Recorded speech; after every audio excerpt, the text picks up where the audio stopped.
The argument started over burnt toast. That was the detail Mark would carry with him for the rest of his life.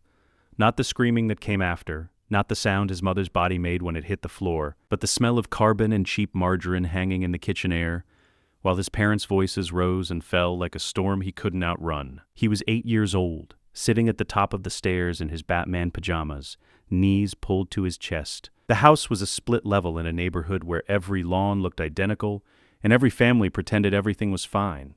The Graysons were no exception. From the outside, perfect.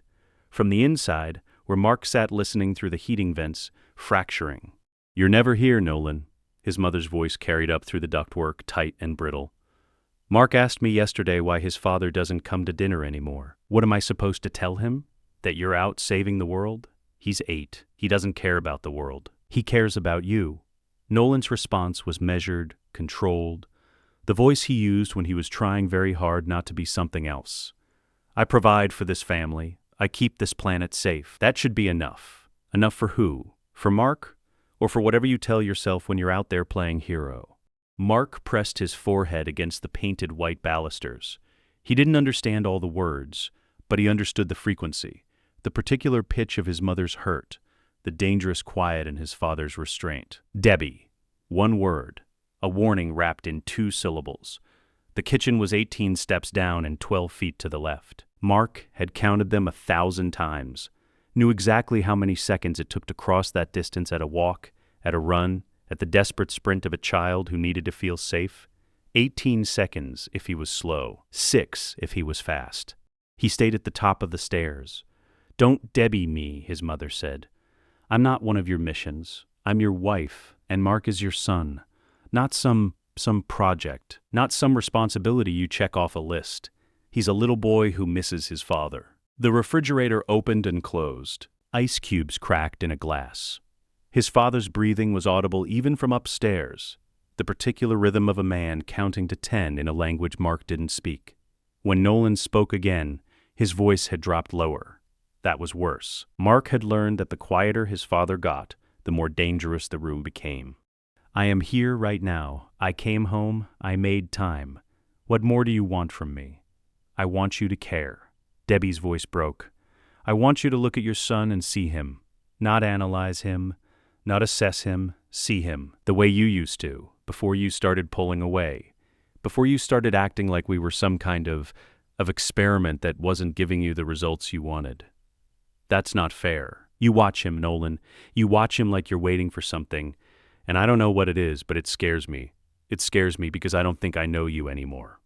Silence, the kind that meant something was shifting. Mark felt it in his chest the way you feel a thunderstorm before the first drop falls. "You don't know me." Nolan's voice was different now, colder, older. "You never did. What is that supposed to mean? It means I have been what you needed me to be. I have played the part, the husband, the hero. I have worn your world like a costume for 20 years, and you dare to tell me I don't care?" Mark heard his mother's sharp intake of breath. "Worn it like a costume? Nolan, what are you? Do you know what I am, Debbie? Do you have any concept of what I have given up to be here? To pretend that any of this matters? Stop it." Her voice was shaking now. "You're scaring me. I'm scaring you." Something in his father's voice cracked. Not anger. Something underneath anger. Something vast and old and wrong. "You're scared because you're finally seeing what you've been living with. You're scared because you know somewhere deep down that I am not what you thought I was. That Mark will never be what you think he is. That this entire charade was always going to end this way." "What way? Nolan, you're not making sense. Just calm down." The words came out sharp. Too sharp. Mark heard the edge in them, the place where his father's control was slipping, and his small body went very still. "I have been calm for 20 years. I have been patient. I have waited. And you stand here in your kitchen, in your safe little house, in your ignorant little life, and you tell me I don't see my son. What he will become. And it disgusts me that you think you have any right to question how I—" The sound that came next was wet and final and wrong. Mark didn't see it happen. He heard it. The impact. The crack, the particular sound a human body makes when it stops being a body and becomes a thing that gravity acts upon. Then silence. Not the absence of sound, the presence of something worse than sound. the kind of quiet that meant the world had just changed shape and there was no going back to the shape it used to be. Mark stood up. His legs moved without his permission, carrying him down the stairs. 18 steps, he counted every one. His brain was doing something to keep him functional, cataloging details, noting the temperature of the air, the hum of the refrigerator, the smell of burnt toast still hanging in the kitchen. 12 feet to the left, he turned the corner and stopped. His mother was on the floor. The angle of her neck was wrong. Her eyes were open but not seeing. There was blood, but not much. Most of the damage was internal, the kind that happened when something very strong met something very fragile and didn't slow down in time. His father stood over her with both hands at his sides, staring down like a man who had just woken up in a room he didn't recognize. Nolan Grayson, Omni-Man, Earth's greatest hero, the invincible protector of humanity, stood in his kitchen in jeans and a faded college t-shirt and looked at his wife's body with an expression that Mark would spend the next 10 years trying to forget, and failing. Their eyes met. For 1 second, one infinite microscopic world-ending second, father and son looked at each other across the space where Debbie Grayson had been alive 90 seconds ago and was not alive anymore. Nolan's mouth opened. His lips shaped the beginning of a word. Mark's name, maybe? Or sorry? Or some explanation that could possibly make this into something other than what it was. Nothing came out. Mark stood in the doorway of the kitchen in his Batman pajamas, with his small hands gripping the doorframe, and he did not scream, did not cry, did not move, because his brain had gone somewhere else, somewhere white and empty and safe, where mothers didn't die and fathers didn't kill them, and 8-year-old boys didn't have to see any of it. Nolan looked at his son's blank face and saw what he had done reflected in those empty eyes, not just to Debbie, to Mark, to himself, to the lie he'd been living for 20 years. He saw, clearly and completely, what he was, what Viltrum had made him, what he had always been underneath the costume and the smile and the pretense of humanity. A killer, a weapon, a thing that destroyed what it touched. Nolan Grayson turned and walked through the back wall of his house. Not the door, the wall. Straight through drywall and insulation and vinyl siding, out into the backyard, and then up. The sonic boom of his departure shattered every window on the ground floor. The kitchen wall collapsed inward. The overhead light fixture fell and swung on its wiring, throwing shadows across Debbie's body in slow, hypnotic arcs. Mark stood in the doorway and watched the light swing. He counted the swings. 1, 2, 3, 4. At swing number 7, his legs stopped working and he sat down where he was, back against the doorframe, knees pulled to his chest again, eyes on his mother's body, 12 feet away. The refrigerator hummed. The burnt toast smell was still there. The light kept swinging. Mark sat and stared and did not make a sound. And somewhere deep in the white empty place his mind had gone, a door closed that would take 10 years and blood and someone else's death to open again. 12 minutes later, 3 black vehicles arrived on the quiet suburban street with their headlights off. The GDA had been monitoring Omni-Man's vital signs for 8 years. Pulse, respiration, stress hormones, flight trajectory, the whole biological picture. When Nolan's cortisol spiked at 11:47 p.m. and his GPS signature went from stationary to orbital in under 3 seconds, the duty officer had flagged it immediately. When the house's security system registered structural damage and the local 911 dispatch picked up neighbors reporting an explosion, the duty officer called Director Cecil Stedman directly. Cecil had been awake anyway. He was always awake. He came through the front door with 6 tactical operatives in full gear, 2 medics and a forensic team. His eye patch sat askew on his scarred face. He'd gotten dressed in under 2 minutes. His shoes were untied. The house was a disaster. Shattered windows, collapsed wall, kitchen in ruins. And in the doorway between the hall and the kitchen, sitting with his back against the frame, knees pulled to his chest, staring at nothing, Mark Grayson. Cecil held up a fist. His team stopped. He approached alone, slowly, like you'd approach a wounded animal, crouched down 6 feet away, didn't reach out, didn't touch. Mark, he said, voice level. Calm, my name is Cecil. I work for the government. You're safe now. The boy didn't respond, didn't blink. His eyes were dry. Cecil looked past him into the kitchen, saw Debbie's body, saw the blood. Saw the collapsed wall and the hole in the back of the house where Omni-Man had exited at supersonic speed. He read the scene in 5 seconds flat. Domestic dispute, escalation, Omni-Man lost control. killed his wife, fled, and the boy saw everything. Cecil looked at Mark's face again, at the absolute absence of anything in those eyes. The kind of shutdown that happened when a mind encountered something it couldn't process and simply stopped trying. "Mark," Cecil said again, "I'm going to take care of you. Do you understand? You're not alone." Mark's eyes shifted, not to Cecil's face, to a point 6 inches to the left of Cecil's head, through him, past him, to nothing. Cecil made a decision. He stood, turned to his second-in-command. "Bag the body, scrub the scene. I want the cover story in place within the hour. Home invasion, tragic accident, perpetrators fled. Omni-Man in pursuit? And the boy?" Cecil looked at Mark sitting in the doorway with his Batman pajamas and his empty eyes. "Protective custody, GDA facility, sub-level 9. Tell the media he's being kept safe until his father returns." Cecil didn't answer. Didn't need to. They both knew. 20 minutes later, Mark Grayson sat in the back of a black GDA transport vehicle, still in his pajamas, still silent, still staring at nothing. They'd tried to get him to walk. He didn't respond. Cecil had picked him up. The boy weighed almost nothing and carried him to the vehicle himself. Mark sat in the back seat and looked out the window as the vehicle pulled away from the house where his mother had died and his father had become a murderer, and his childhood had ended in the space of a single backhand. The street looked normal, quiet, suburban, like nothing had happened. The transport drove through the night toward the Pentagon, toward sub-level 9, toward 8 years of white rooms and conditioning, and the systematic destruction of everything Mark Grayson could have been. Cecil sat across from him the entire drive, watching, calculating, already building the file in his head. Asset potential. Recommend immediate integration. Subject is compliant. Mark stared out the window and said nothing. And in the silence, Cecil Stedman saw opportunity. The vehicle disappeared into the Virginia darkness, carrying an 8-year-old boy toward a future he would have no choice in, no voice in, no escape from. Behind them, the Grayson house stood empty, windows shattered, wall collapsed, kitchen floor still wet with blood. The burnt toast smell lingered for 3 more hours before the cleaning crew arrived. The room measured 12 feet by 15. Mark knew this because he'd walked the perimeter exactly 47 times in the first 3 hours. After that, he stopped counting. Not because he stopped walking. He walked the perimeter for 6 more hours before his legs gave out, but because the numbers stopped mattering. The walls were white. Not hospital white, not ivory, not eggshell, just white.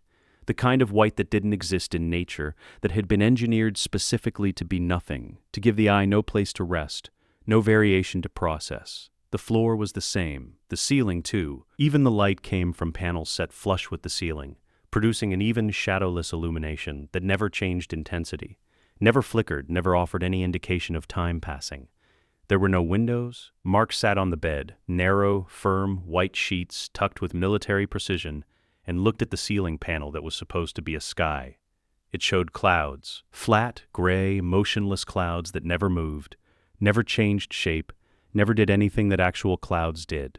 Just a static image of overcast sky printed on backlit plastic. He'd been staring at it for 6 days, or maybe 7. The light never changed. Meals arrived through a slot in the door at intervals that might have been regular but felt random. Sleep came and went in fragments. Mark had tried to maintain a schedule in his head, sleep when tired, eat when food came, walk the perimeter between, but time had stopped functioning the way it used to. The door opened twice a day. Once in the morning, he assumed it was morning. Once in the evening, he assumed it was evening. A woman in a white coat would enter, sit in the single white chair positioned exactly 4 feet from the bed, and ask him questions. "How are you feeling today, Mark?" Mark didn't answer, hadn't answered for 6 days, or 7. The woman's name was Dr. Radcliffe. She'd introduced herself on the first day, explained that she was here to help him process his trauma, that it was safe to talk, that everything he said would be kept confidential. Mark knew she was lying. There were cameras in the ceiling corners, small, barely visible, but there. He could hear the faint whir of servos when they adjusted focus. "It's normal not to want to talk right away, Dr. Radcliffe said. She had a clipboard, always a clipboard. She never wrote anything on it during their sessions, but she held it like a shield. Traumatic events can affect our ability to verbalize, but I want you to know that when you're ready, I'm here to listen." Mark looked at her for the first time in 3 sessions, looked at her face, at her eyes, at the way she held herself. She was trying to appear kind, but her shoulders were too rigid. Her smile didn't reach her eyes. She was performing compassion the way an actor performs a role, hitting the marks without inhabiting the character. She was here to evaluate him, to determine something, to write a report that would go to someone who would make a decision about what happened next. Mark looked away. Dr. Radcliffe made a note on her clipboard. The pen scratched against paper. 3 seconds of writing, Mark counted. "I'm going to leave these here," she said, setting something on the small table beside the bed. "Some books. Age appropriate. I thought you might like something to do." Mark didn't look at the books, didn't acknowledge them. Dr. Radcliffe stood, smoothed her coat, walked to the door, paused with her hand on the handle. "Your father isn't coming back, Mark. I need you to understand that. Whatever you're waiting for, it's not going to happen." Mark's jaw tightened, barely visible, a fraction of a millimeter. But Dr. Radcliffe saw it. Her pen moved across the clipboard. 4 seconds of writing this time. The door closed. Mark sat on the bed and stared at the fake sky and felt nothing. Nothing, nothing. On day 9, or possibly day 11, Mark's body betrayed him. He woke from a nightmare he couldn't remember to find himself standing in the center of the room, both hands pressed flat against the white wall, breathing hard. His heart was hammering. His pajamas were soaked with sweat. The wall under his hands had a crack in it. Not a big crack. Hairline, maybe 6 inches long, running vertically from where his right palm rested. But it was there. Real. A flaw in the perfect white surface. Mark stared at it, pressed harder. The crack widened. Plaster dust sifted down onto his fingers. He pulled his hand away like the wall had burned him. His palm was fine. Unmarked. But the crack remained. Visible evidence that something had happened, that he had done something, that the room was not as indestructible as it pretended to be. Mark backed away from the wall, sat on the bed, stared at the crack. The cameras in the corners whirred softly, refocusing. 20 minutes later, the door opened. Not Dr. Radcliffe, 2 men in maintenance uniforms. They didn't look at Mark, didn't speak to him, just went to the wall, examined the crack, pulled out spackling paste and paint, and repaired it with swift, practiced efficiency. 12 minutes, the crack was gone. The wall was perfect again. The men left without a word. Mark sat on the bed and looked at where the crack had been and understood something. They had been waiting for this, watching for it. The room wasn't just containment, it was observation. He was being studied. The next morning, or what passed for morning, Dr. Radcliffe returned. This time she wasn't alone. The man with her was tall, thin, wearing a white coat over a button-down shirt and slacks. He had the particular stillness of someone comfortable with silence, who didn't feel the need to fill space with noise. His eyes moved across the room in a systematic pattern. Corners, ceiling, walls, floor, bed, finally settling on Mark. "Mark," Dr. Radcliffe said, "this is Dr. Herman. He's going to be running some tests today." Mark looked at Dr. Herman. Dr. Herman looked back. Neither of them spoke. "The tests are painless," Dr. Radcliffe continued. "Just some physical assessments. Height, weight, reflexes, standard procedure." Dr. Herman set a metal case on the floor, opened it. Inside, instruments, medical and otherwise reflex hammer, stethoscope, and other things Mark didn't have names for.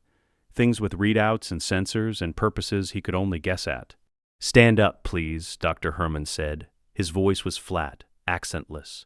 The voice of a man who had said these words 1,000 times and would say them 1,000 more. Mark stood, not because he wanted to cooperate, because remaining sitting felt like losing something. Dr. Herman approached, measured Mark's height against a retractable ruler mounted on a portable stand, wrote something on a tablet, wrapped a blood pressure cuff around Mark's arm, pumped it, released it, wrote more notes. "Extend your right arm, palm up." Mark extended his arm. Dr. Herman placed something against his palm. Cold, metal, pressure sensors, Mark realized, the kind that measured grip strength. Squeeze as hard as you can. Herman's eyebrows rose fractionally. He checked the readout, wrote something on his tablet, underlined it twice. Again. Dr. Herman's expression didn't change, but his pen moved faster across the tablet. The tests continued for 40 minutes. Reflexes, faster than normal.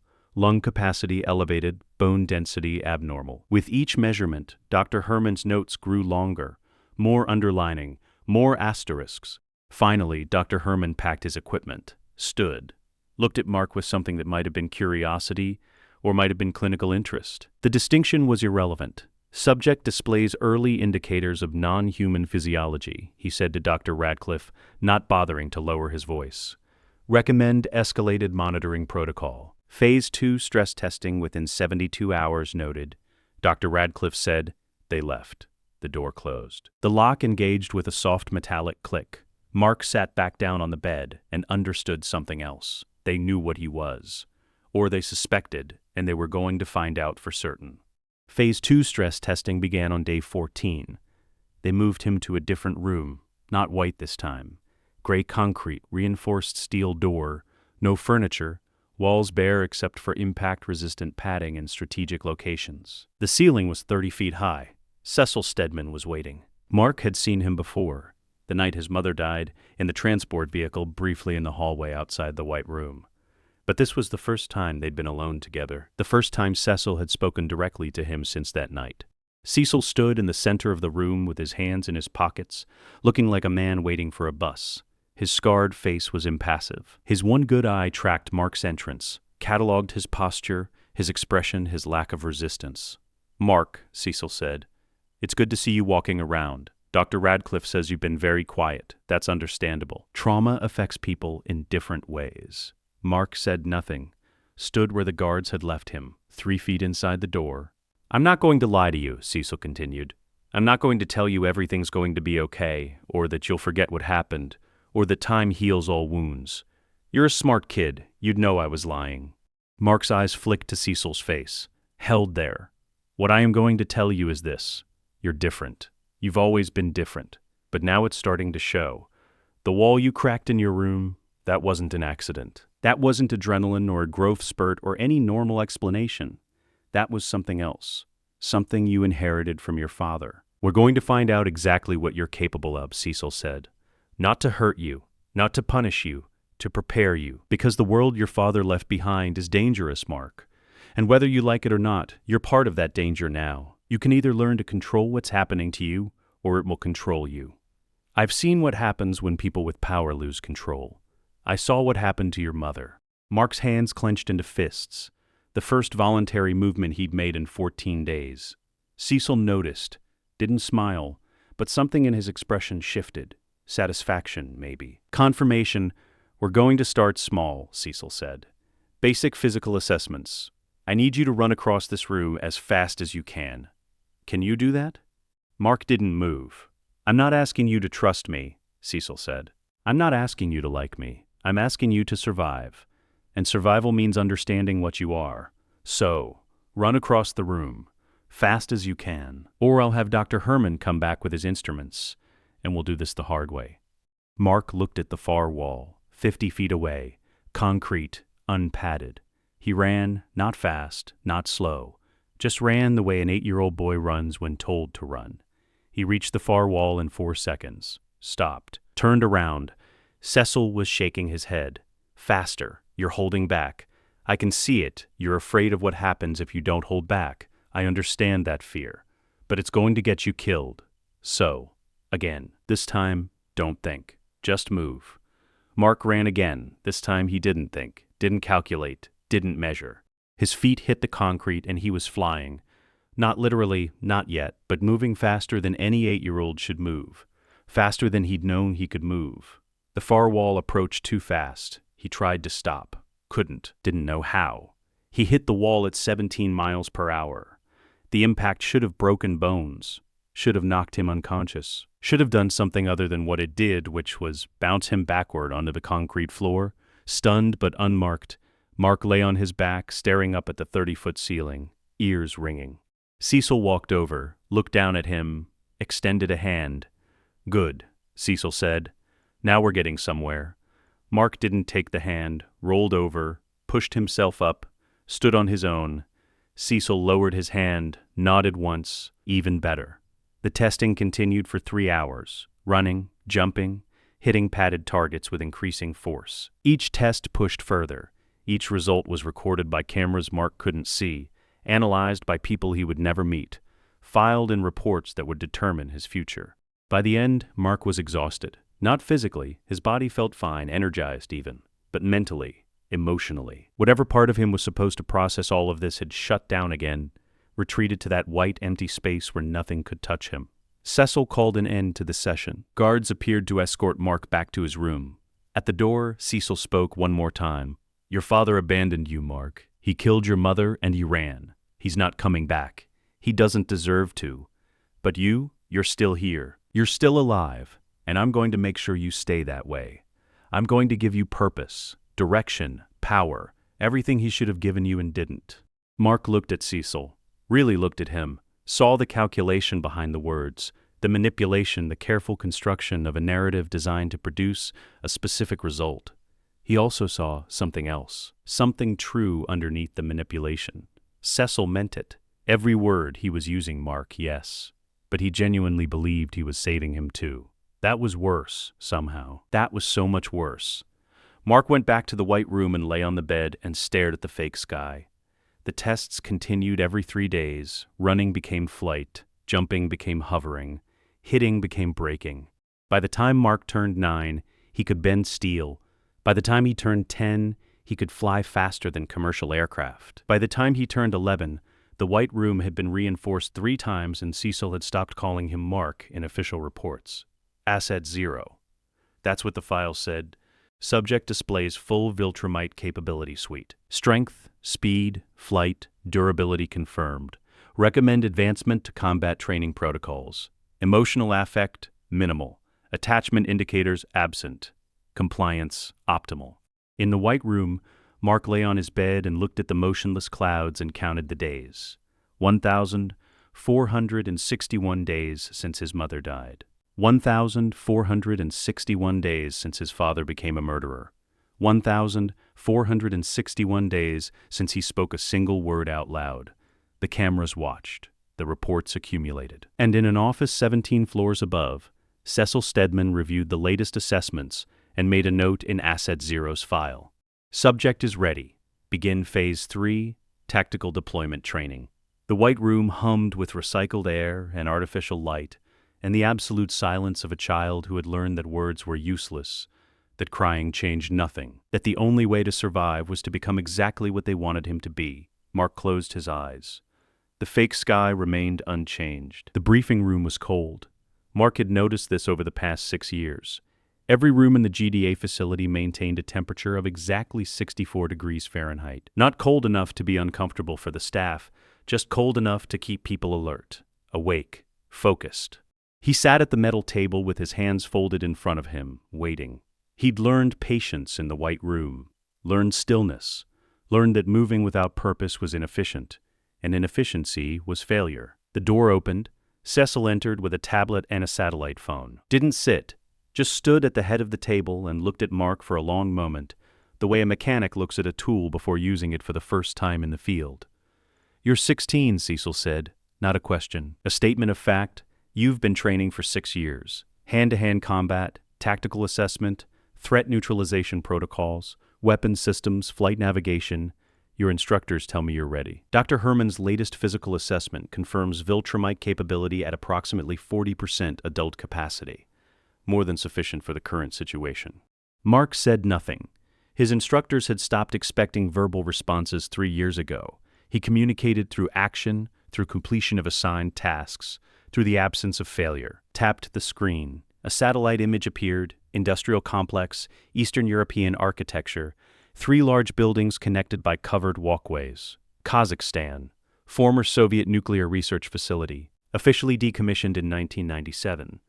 Unofficially, it's been occupied for the past 8 months by 2 individuals calling themselves the Mahler twins. Genius-level intelligence, specialization in cloning and cybernetic enhancement.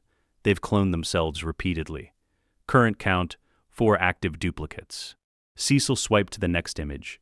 2 men, identical, blue-skinned, massively muscled. They wore identical scowls and identical reinforced harnesses, covered in technological components Mark didn't recognize.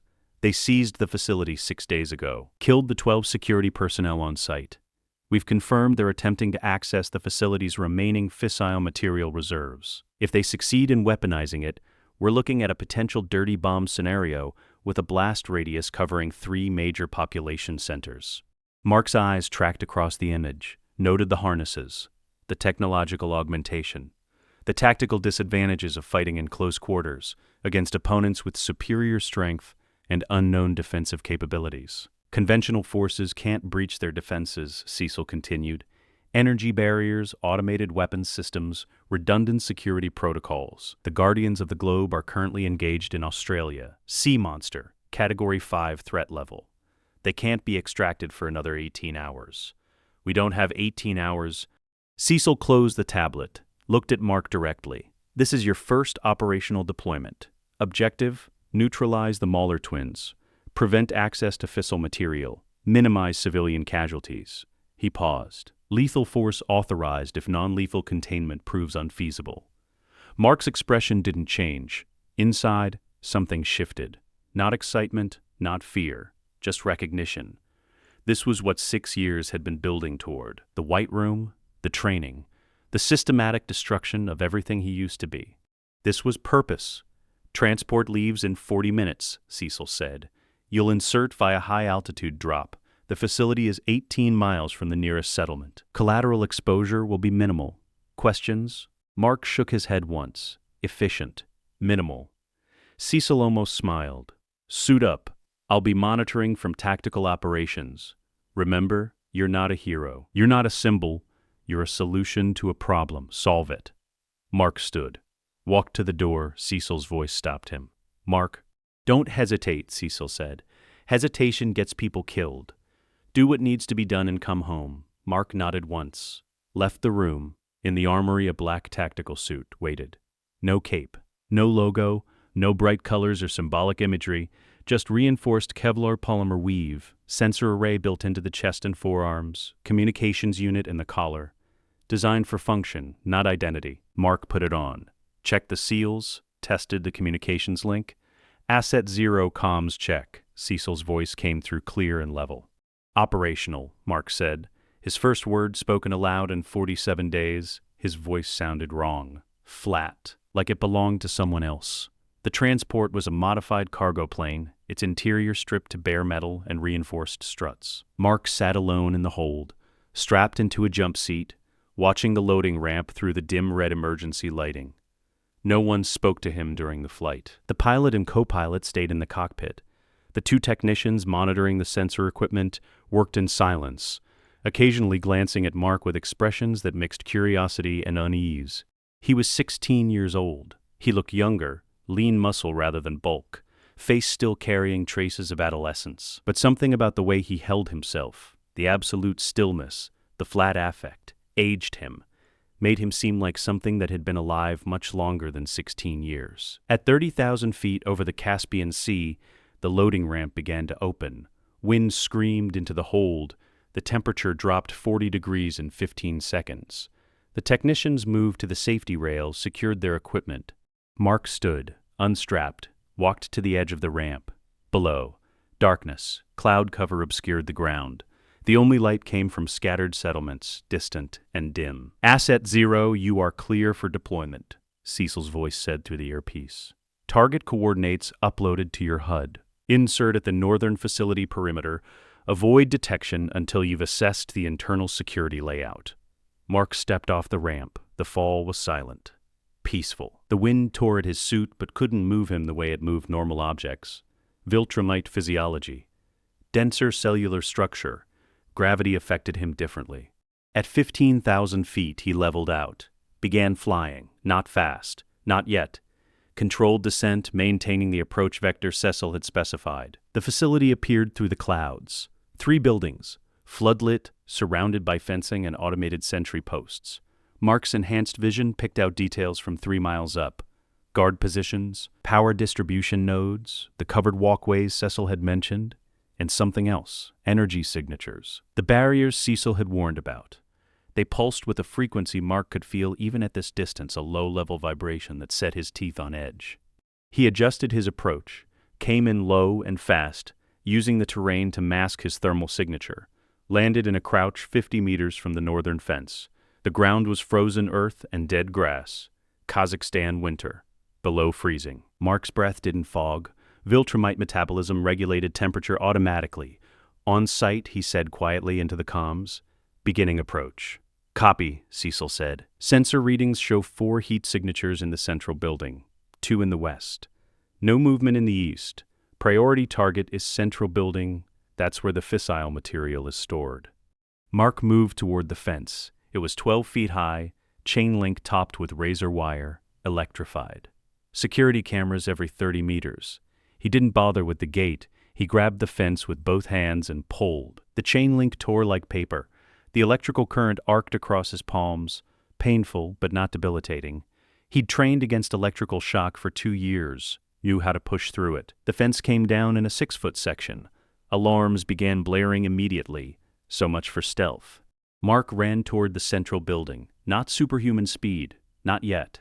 Just fast enough to cross the courtyard before the automated defenses came online. Turrets emerged from concealed positions, rotated toward him. Opened fire. The bullets hit him in the chest, shoulders, legs. 50 rounds in 3 seconds. They stung. Some penetrated the outer layer of his suit. None penetrated his skin. Mark kept running. The turrets tracked him, kept firing. He was 20 meters from the building entrance when the energy barrier activated. It hit him like a wall of solid force. Not painful, just absolute resistance. His forward momentum stopped instantly. He stumbled back, recovered, touched the barrier carefully. It pushed against his hand with consistent pressure, making a sound like grinding metal. Mark pressed harder. The barrier resisted. He pressed harder still. His muscles strained. The barrier began to give. Then it shattered. Not gradually. All at once, the energy field overloaded from sustained pressure and collapsed in a cascade of blue-white sparks that lit up the entire courtyard. Mark walked through the dissipating energy and kicked the building's main entrance door off its hinges. Inside was chaos. 4 Mauler twins, indistinguishable from each other, each 8 feet tall and heavily muscled, were scrambling to defensive positions. 2 had energy weapons. 2 had improvised clubs made from industrial equipment. They all turned to stare at the 16-year-old in the black tactical suit standing in their destroyed doorway. One of them laughed. "Are you serious? They sent a kid?" Mark didn't answer. He was already moving. The first Mauler with an energy weapon tried to fire. Mark was inside his guard before the weapon charged. Grabbed the Mauler's wrist. Twisted. The bone broke with a wet crack. The Mauler screamed. Mark took the weapon, reversed it, fired directly into the Mauler's face. The energy blast vaporized the front half of the Mauler's skull. The body fell. Time elapsed. 2 seconds. The second Mauler with an energy weapon fired. The blast hit Mark in the shoulder, spun him around. His suit's shoulder pad melted. The skin underneath was scorched but already healing. Mark closed the distance. The Mauler tried to backpedal. Too slow. Mark grabbed him by the throat, lifted him off the ground.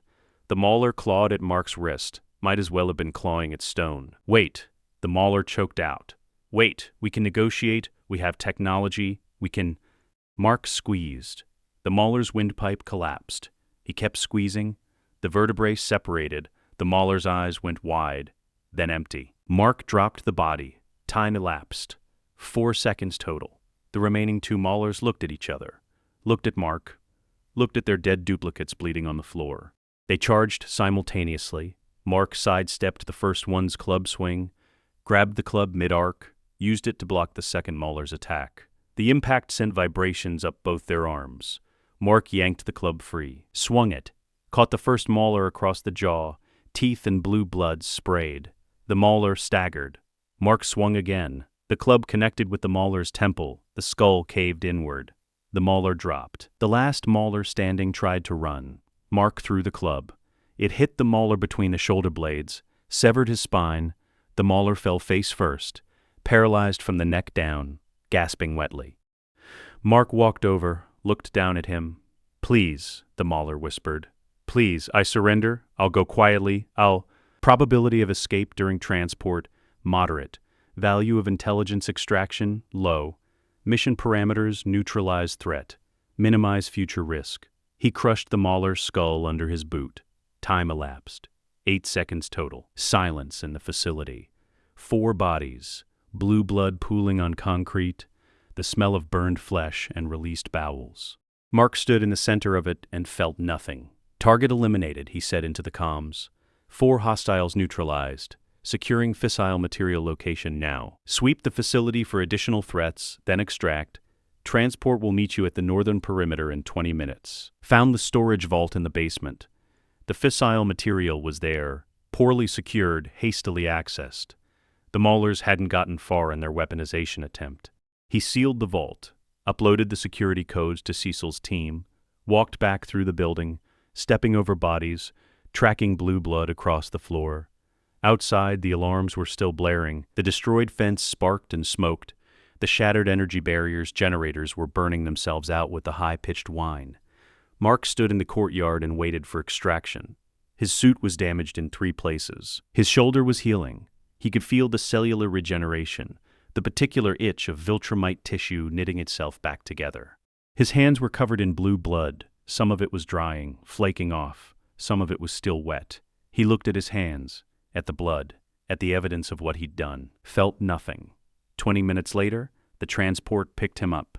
He sat in the hold during the flight back, still and silent, blue blood still drying on his gloves. The technicians didn't look at him, didn't speak to him, just monitored their equipment and pretended he wasn't there. When they landed at the Pentagon, Cecil was waiting on the tarmac.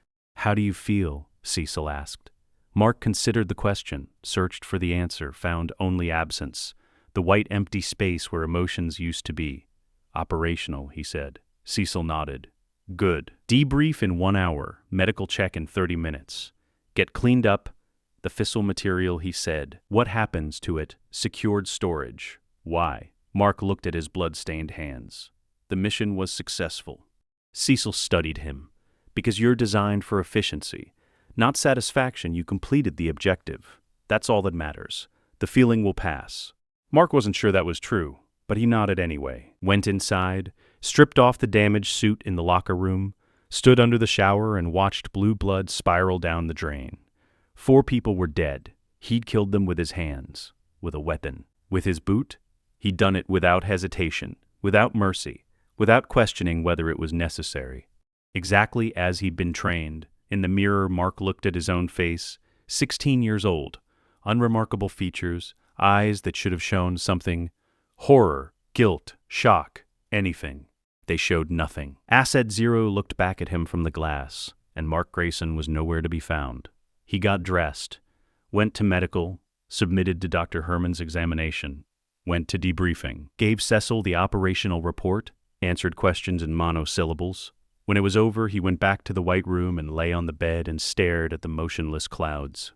The cameras watched, the reports were filed, and somewhere in the Kazakhstan facility, a cleaning crew worked through the night, scrubbing blue blood off concrete, bagging bodies, erasing all evidence that Asset Zero had been there. The girl arrived on a Tuesday. Mark knew it was Tuesday because he'd been tracking the days again, something he'd stopped doing in the White Room but had resumed after his first mission. Operational discipline, time management, awareness of resource allocation across weekly cycles. Tuesday meant combat drills in the morning, tactical theory in the afternoon, flight navigation in the evening. Tuesdays were predictable. The girl was not. He first saw her in the sub-level 7 corridor, flanked by 2 GDA handlers, and looking at everything with the particular wariness of someone who just realized the door they walked through might not open from the inside. She was his age, maybe younger. Pink hair, obviously dyed, already fading at the roots. She wore civilian clothes, jeans, a t-shirt with a faded band logo, sneakers that had seen better days. She looked out of place in the sterile gray corridor, like a splash of color in a monochrome photograph. Mark was returning from the training bay, still in his tactical suit, when they passed each other. She glanced at him. Their eyes met for a fraction of a second. Her expression flickered, surprise, curiosity, something else he couldn't categorize. Then she looked away, and the handlers guided her around the corner toward the residential wing. Mark continued to his quarters, filed the encounter under irrelevant data, proceeded with his schedule, but he thought about the pink hair. 3 days later, Cecil called him to a briefing room Mark had never used before, smaller than the standard tactical rooms, with chairs instead of the usual metal stools. Almost comfortable, almost civilian. The girl was already there when he arrived, sitting in one of the chairs with her arms crossed and her chin up, like she was daring the room to intimidate her. Cecil stood at the head of the table. "Mark, this is Samantha Wilkins. Samantha, This is Mark. You'll be running joint exercises starting tomorrow." Mark looked at Cecil. "I work alone." Cecil's tone left no room for negotiation.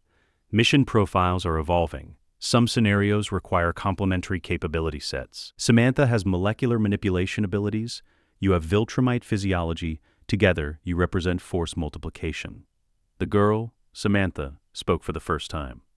"You can call me Eve. Everyone does." Her voice was deliberately casual, the kind of casual that took effort to maintain.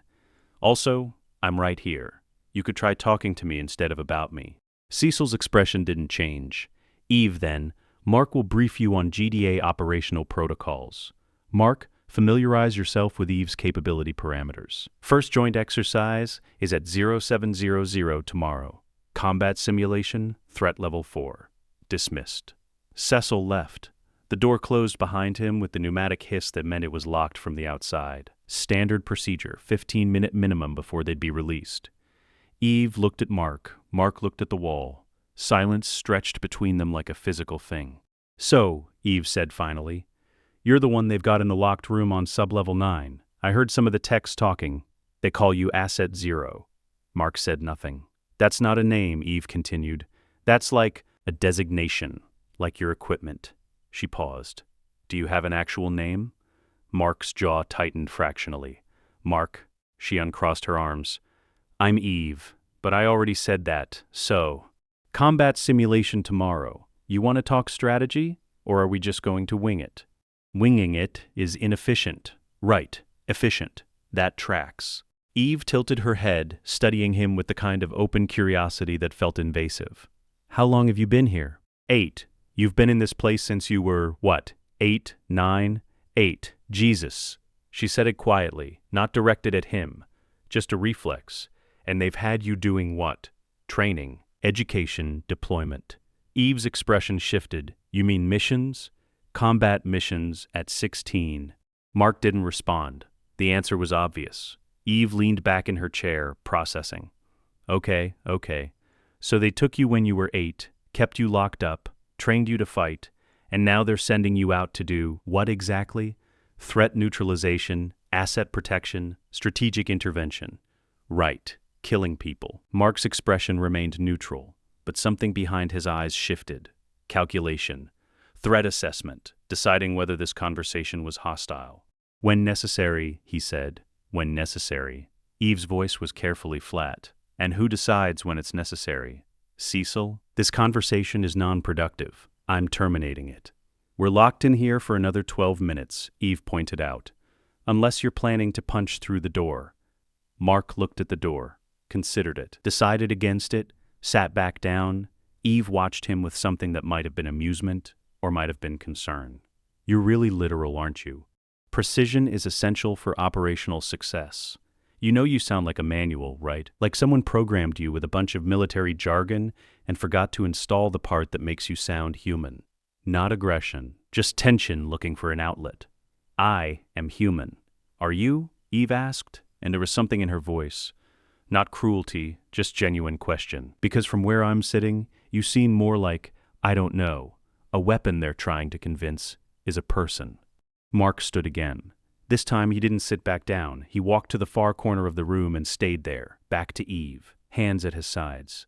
Eve watched him for a moment, then quietly, "Sorry, that was harsh. I shouldn't have." "You're attempting to provoke an emotional response," Mark said, still facing the corner. "To assess my psychological state. To determine if I'm a threat to you. The assessment is unnecessary. I follow mission parameters. You are designated as allied asset. I will not harm you unless instructed to do so." "That's not actually reassuring." Mark turned around. "It's accurate." Eve looked at him for a long moment, really looked at him, at the perfectly neutral expression, the rigid posture, the absolute stillness, the eyes that tracked movement with predatory precision but showed no warmth, no curiosity, no anything. "What did they do to you?" she asked, so quietly it was almost a whisper. Mark didn't answer. The door unlocked. The pneumatic hiss of release. Mark walked out without looking back. The joint exercises started as Cecil had specified. 0700, combat simulation, threat level 4. The scenario was straightforward. Hostile forces had seized a civilian structure. 12 combatants armed with conventional and energy weapons. 23 civilian hostages. Objective: neutralize threats, extract civilians, minimize collateral damage. Mark had run variations of this scenario 47 times. He knew optimal approach vectors, target priority matrices, acceptable casualty thresholds. Eve had never run this scenario before. They stood in the staging area, suited up. Mark in his black tactical gear, Eve in a white and pink outfit the GDA had provided, reinforced but lighter than Mark's, designed for mobility rather than protection. "So," Eve said, checking her gloves, "what's the plan? I breach from the north entrance, you enter from the south, 30 seconds later. I suppress combatants on the second floor. You handle ground level and begin civilian extraction. We converge on the third floor for final threat neutralization." "That's it? That's the whole plan? It's efficient." Eve frowned. "What if there are civilians on the second floor? What does suppress combatants mean? Are we talking non-lethal or—" "Lethal force is authorized. On a simulation, the simulation prepares us for reality. In reality, lethal force may be necessary. Maybe. Doesn't mean it is." Mark looked at her. "Non-lethal approaches increase mission duration by an average of 40%. Increased duration increases risk to civilian assets.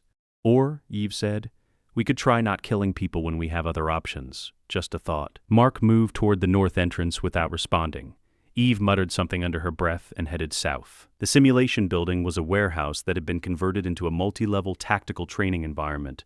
Real walls, real stairs, fake hostages, sophisticated mannequins with heat signatures and basic movement capabilities. Fake combatants, GDA operatives with non-lethal ammunition, and clear instructions not to go easy on the trainees. Mark breached the north entrance at full speed. The door exploded inward. 3 operatives on the second-floor catwalk immediately opened fire. Rubber bullets. They stung. Mark ignored them, flew up to the catwalk level, grabbed the first operative, threw him into the second. Both went down. The third operative tried to bring his weapon around. Too slow. Mark disarmed him with a wrist lock, applied pressure to the carotid artery. The operative went unconscious in 4 seconds. Non-lethal. Efficient. Below, Eve had entered through the south door. Mark could hear her voice, calm and clear. "Everybody stay down, we're here to help. Just stay calm and—" Mark's tactical assessment ran automatically. Eve, under fire. 3 hostiles, ground level, eastern corner. He dropped from the catwalk. Landed between Eve and the operatives firing at her. The rubber bullets hit his back. He turned. The operatives realized their mistake, started to retreat. Mark closed the distance, disarmed the first operative with a joint lock. The second tried to tackle him. Mark sidestepped, used the operative's momentum to send him into the wall. Hard enough to stun, not hard enough to cause permanent damage. The third operative dropped his weapon. "I surrender." Mark's hand was already moving toward the operative's throat. Stopped. Processing conflict, surrendered enemy equals non-threat. Non-threat equals termination not required. The operative stood with his hands up, eyes wide, watching Mark's hand hovering 6 inches from his neck. Mark lowered his hand, stepped back. "Thank you," Eve's voice came from behind him. Mark turned. She was helping a civilian mannequin to its feet, her hands glowing with soft pink energy. "What are you doing?" Mark asked. "Helping them. That's kind of the point, right? The objective is extraction. Physical assistance is unnecessary. But it's not wrong." Mark didn't have a response to that. He moved to the stairs, continued clearing the building. Eve followed, providing cover, helping civilians, making the simulation last 43% longer than Mark's solo time. When it was over, they stood in the debriefing room watching the replay footage. Cecil was there, taking notes. Time, 18 minutes. Acceptable. Civilian casualties, 0. Good. Combatant casualties, 0. Interesting. Non-lethal was the most efficient approach given the scenario, Mark said. Eve shot him a look, said nothing. Cecil closed his tablet. "You'll run this scenario again on Friday. Aim for 15 minutes. Eve, your molecular manipulation was adequate but slow. Work on reaction time. Mark, your coordination with a partner needs refinement. You're still thinking like a solo operator." Dismissed. They walked back toward the residential wing together, not talking, just occupying the same corridor. At the junction where their paths diverged, Eve stopped. "Hey," she said. "Mark," he turned. Thanks for earlier, the thing with your hand. Stopping. The operative surrendered. Termination was no longer optimal. Right. Optimal. Eve smiled slightly, not mocking. Something else. You know, most people would just say, "You're welcome," and move on. I'm not most people. No, Eve agreed. You're really not. I'm in residential 7C. If you want to, I don't know, run scenarios or whatever, you know where to find me. She left before Mark could respond. Mark stood in the corridor for a long moment, analyzed the interaction, filed it under data requiring further evaluation. Then he went back to his room and sat on his bed and looked at the fake sky and thought about pink hair and the way Eve had said thank you like she meant it, like he'd done something worth thanking him for, like he was a person and not a weapon. The thought should have been irrelevant, should have been dismissed as non-operational data. It wasn't. And that was the anomaly. The alert came at 0347. Mark was already awake. He'd stopped sleeping through the nights 2 years ago, his body requiring less rest as the Viltrumite physiology fully integrated. He was running through tactical scenarios on his tablet when the alarm sounded through the facility's emergency system. 3 short bursts. Code Violet. Viltrumite class threat. He was suited and moving before the 4th burst finished. The command center was chaos when he arrived. Controlled chaos, but chaos nonetheless. 20 stations occupied by analysts and tactical coordinators, all focused on the holographic display dominating the center of the room. The display showed Earth from orbit, and descending toward it, a single red trajectory line. Cecil stood at the command station, phone to his ear, tablet in his other hand. He saw Mark enter, ended the call. Atmospheric entry detected 4 minutes ago. Single object, hypersonic velocity, deceleration pattern consistent with controlled descent. Projected impact, Washington, D.C., 3 miles from this facility. Mark looked at the trajectory. Viltrumite. Confirmed. Biometric signature matches our database. Cecil swiped his tablet. A face appeared on the display. Older, worn, familiar. Mark's hands clenched involuntarily. Nolan Grayson, Omni-Man. Your father, Cecil said, watching Mark's reaction carefully, is coming home. Mark's voice was flat. Orders, none yet. He's transmitting on open frequencies. Says he wants to talk. Says he has intelligence on an imminent threat. Cecil's expression was skeptical. Could be legitimate, could be a trap. Either way, I want you ready. If he's hostile, I'll neutralize him. Cecil studied Mark for a moment. This is different from the Mahler twins. This is personal. Nothing is personal. Mark's response was automatic, programmed. He's a target designation. Threat level assessment determines response protocol. Good. Cecil pulled up another display. He's requesting a meeting. Pentagon roof, neutral ground. I'm accepting you'll be positioned as Overwatch, north access point, concealed. If the situation deteriorates, you engage. Understood. Cecil handed Mark a small device, matte black, the size of a button. Earpiece. New model. I'll have direct comm. Anything feels wrong, you tell me. Mark inserted the device, heard Cecil's voice clearly. Testing. Operational. He'll be here in 6 minutes. The Pentagon roof was empty, except for Cecil. Mark watched from the north access structure, a concrete housing for ventilation equipment, providing cover and sightlines. His suit's sensors tracked Nolan's approach. 2 miles out. 90 seconds. Below, Cecil stood in the center of the roof with his hands in his coat pockets, looking more like a man waiting for a bus than a man about to face the most dangerous being on the planet. Nolan descended from the night sky like a falling star, decelerated 20 feet up, landed with barely a sound. 10 years had changed him. His costume was torn in places, repaired poorly. His beard had grown in, streaked with gray that shouldn't have been there yet. Stress, maybe, or something worse. His eyes looked older, haunted. He looked at Cecil. Cecil looked back. You came alone, Nolan said. Did I? I'm not here to fight, Nolan said, turning back to Cecil. Then why are you here? 10 years. No contact. Interpol classified you as killed in action 6 years ago. We stopped looking for you. And now you show up unannounced with a story about imminent threats. Because the threat is real. Nolan's voice was urgent, strained. The Viltrumite Empire knows I abandoned my post. They've sent someone not to retrieve me, to replace me, to finish what I was supposed to start. And you expect me to believe you came back to warn us? Out of the goodness of your heart. I don't expect you to believe anything. I expect you to prepare. Because what's coming? Nolan stopped, breathed. His name is Conquest. He's been doing this for thousands of years. He doesn't negotiate. He doesn't show mercy. He evaluates worlds for integration value, and if they fail his assessment, he depopulates them. Billions dead, and he's already in the solar system. Cecil's expression didn't change. How long? Maybe less. I've been trying to lead him away, but he's locked onto Earth's signature. He's coming here, Cecil, and when he arrives, every hero you have won't be enough. Why should I trust you? Because I have nothing left to lose. Nolan's voice cracked. I killed my wife. I abandoned my son. I've spent 10 years running from what I am, and it didn't matter. I'm still Viltrumite, still a weapon the Empire pointed at this planet. But maybe I can use what I am to save it. One time, one fight, one chance to do something that isn't just destruction. Your son is dead. The words hit Nolan like a physical blow. His whole body tensed. What? Mark died 3 years after you left. Psychological trauma from witnessing your incident with his mother. He stopped eating, stopped responding. Eventually his body just gave up. Cecil's lie was delivered with perfect clinical detachment. You have nothing left here, Nolan, no family, no redemption, just whatever intelligence you think might buy you leniency. Nolan's face collapsed.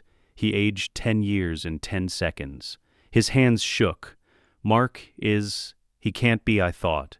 You thought wrong, and frankly, it's better this way. He didn't have to grow up knowing what his father was. In the North Access structure, Mark watched his father break, watched the man who'd killed his mother crumple under the weight of a lie. He felt nothing, should feel nothing. That was the training, the conditioning. But his hands were shaking. However, Cecil continued, you said you have intelligence, about conquest, about Viltrumite tactical doctrine. That information has value. So here's my offer. You stay in GDA custody. You provide everything you know, and I don't kill you where you stand. Nolan looked up, eyes wet. You can't kill me. Can't I? Cecil's smile was cold. He pressed a button on his phone. Mark stepped out of concealment. He walked toward the center of the roof with measured steps, tactical suit catching the ambient light from the city below. Stopped 10 feet from Nolan, removed his helmet. Nolan stared. His mouth opened, closed, opened again. Mark's expression was neutral, empty. Target identified. Nolan Grayson, rogue Viltrumite, threat level extreme, awaiting engagement authorization. Nolan took a step forward. Mark, it's me. It's your father. I know what I did. I know I don't deserve forgiveness, but biological relation confirmed. Mark's voice was flat, mechanical. Emotional connection absent. You are designated hostile. Do not approach. What did you do to him? Nolan's voice broke, looking at Cecil with something between rage and horror. I gave him purpose, Cecil said calmly. You gave him trauma. You gave him a dead mother and abandonment issues. I gave him training, focus, direction. You created a weapon, Nolan. I just taught him how to aim. Nolan turned back to Mark. Son, please. I know you're in there. I know what they've done, but you're still... I am Asset 0, GDA Tactical Operator, Serial Designation AZ-001. You are a threat to this facility and to Earth. Cecil Stedman has authorized non-lethal containment. Comply or force will be escalated. Mark moved, crossed the distance between them in less than a second. His hand was around Nolan's throat before Nolan could react, lifting him off the ground. Nolan didn't fight back, just looked at his son's face with desperate, searching eyes. What happened to you? Nolan whispered. You did. Mark's voice was quiet, empty. You killed my mother. You left. You made me this. I'm so sorry. Apology registered, irrelevant to mission parameters. Mark's grip tightened. Nolan's eyes widened, not from pain, but from recognition he was seeing what his son had become. What Cecil had made him, a perfect weapon with dead eyes and mechanical responses. A sonic boom split the night. Mark dropped Nolan, both turned toward the sound. Something was descending from the upper atmosphere, fast, too fast for controlled entry, not decelerating properly. It hit the Potomac River 3 miles away with an impact that shook the Pentagon's foundation. Water erupted in a column 50 feet high, The shockwave shattered windows across downtown D.C. Cecil's phone was already at his ear. Report. Static. Then a voice panicked. Sir, second Viltrumite signature confirmed. Impact site, Potomac River. It's Jesus Christ, it's getting up. The transmission cut off. From the river a figure rose. Even at 3 miles distance, Mark's enhanced vision could see it clearly. Larger than Nolan. Older. Covered in scars, his right arm was cybernetic, gleaming in the city lights. His left eye was missing, the socket a mass of scar tissue. His costume was ancient Viltrumite armor, battle-worn and repaired countless times. He hovered over the river for a moment, scanning the city. Then his remaining eye locked onto the Pentagon, onto the roof. Onto them, he smiled, teeth filed to points. Then he moved. The sonic boom of his acceleration shattered every window within a mile radius. He crossed the 3 miles in under 2 seconds. Nolan barely had time to shout a warning. That's Conquest, Mark, get. Conquest hit the Pentagon roof like a meteor. The impact cratered the concrete. Mark and Cecil were thrown backward by the shockwave. Nolan caught himself mid-air, oriented, put himself between Conquest and Mark. Conquest stood up slowly from his impact crouch. He was massive, 8 feet tall, muscles like corded steel, radiating the particular menace of something that had killed for millennia and enjoyed every second. Nolan, his voice was deep, grinding. The deserter, the failure, the Viltrumite who fell in love with prey. He looked past Nolan at Mark. And this must be the half-breed spawn, how touching. A family reunion. Conquest, Nolan said, positioning himself defensively. Leave the boy alone, your fight is with me. You're already dead. You died the moment you chose this pathetic planet over the Empire. I'm just here to make it official. His eye fixed on Mark. But the boy is interesting. Tell me, half-breed, do you know what you are? Mark's tactical assessment ran automatically.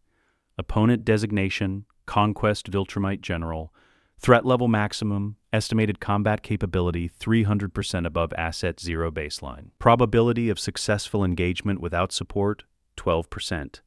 I know what I am, Mark said. Do you? Conquest's smile widened. Oh, I like this one. He has spine. Most half-breeds die whimpering. You might actually make this entertaining. Conquest, Nolan tried again. The boy isn't part of this. Shut up. Conquest's voice carried absolute authority. 2,000 years of command. You lost the right to speak when you abandoned your mission. The only reason you're still breathing is because I want the boy to watch you die. I want him to see what happens to traitors. What happens to weakness.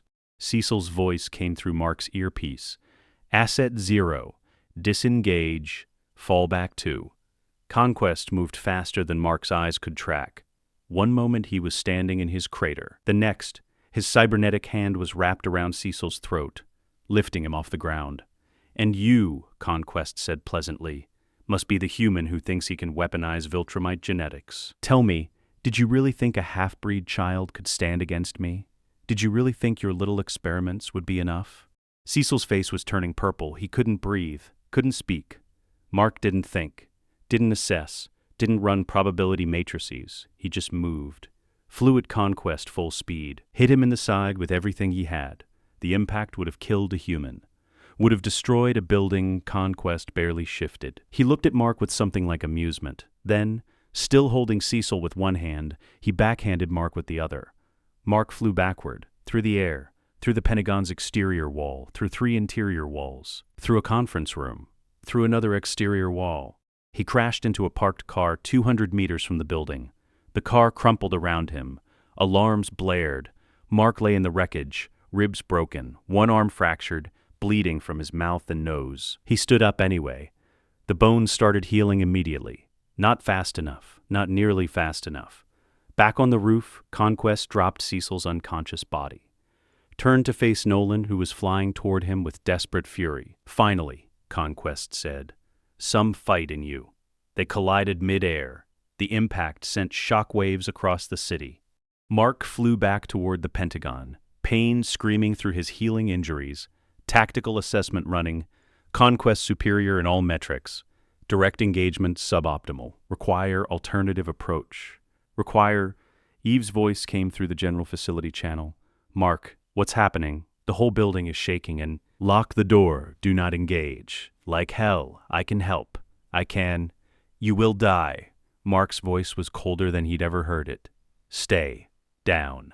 He reached the roof, saw Nolan and Conquest tearing each other apart, saw blood, red and Viltrumite blue, spraying across concrete, saw his father getting destroyed by something older, stronger, more experienced, saw Cecil stirring, gasping, alive but barely. Mark landed, assessed, decided. He couldn't win this fight. Not directly, not now. But he could survive it. And survival meant knowing when to retreat. Cecil, Mark said into comms, sonic protocols, now. Cecil's voice came back weak but functional. Authorized. All stations, activate anti-Viltrumite countermeasures. Hidden emitters around the Pentagon activated. High-frequency sonic weapons designed specifically to disrupt Viltrumite equilibrium. The sound was inaudible to humans. To Viltrumites it was agony. Conquest screamed. Nolan screamed. Mark gritted his teeth and pushed through it. He'd trained against sonic weapons for years, built up tolerance. Conquest hadn't.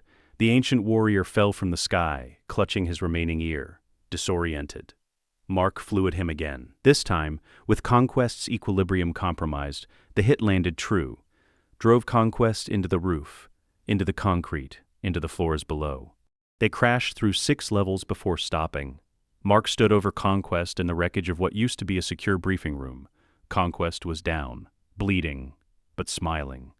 Good, Conquest said through broken teeth. Very good. You fight like a survivor, like someone who understands that honor is a luxury for the weak. Then he grabbed Mark's leg and threw him through another wall. The battle was just beginning, and somewhere above, Nolan picked himself up from the roof and looked at the hole his son and Conquest had made, and realized Mark was going to die. Unless Nolan did something he'd never done before, something that terrified him more than Conquest ever could. He was going to have to be a father. The Pentagon's Sub-Level 3 had never been designed for this. Mark crashed through a support column, concrete and rebar exploding around him. His tactical display flickered. Damage to the suit's sensor array, multiple fractures to his left ribs, internal bleeding in his abdomen. His body was healing, but Conquest wasn't giving him time. The ancient Viltrumite came through the wall like it was paper.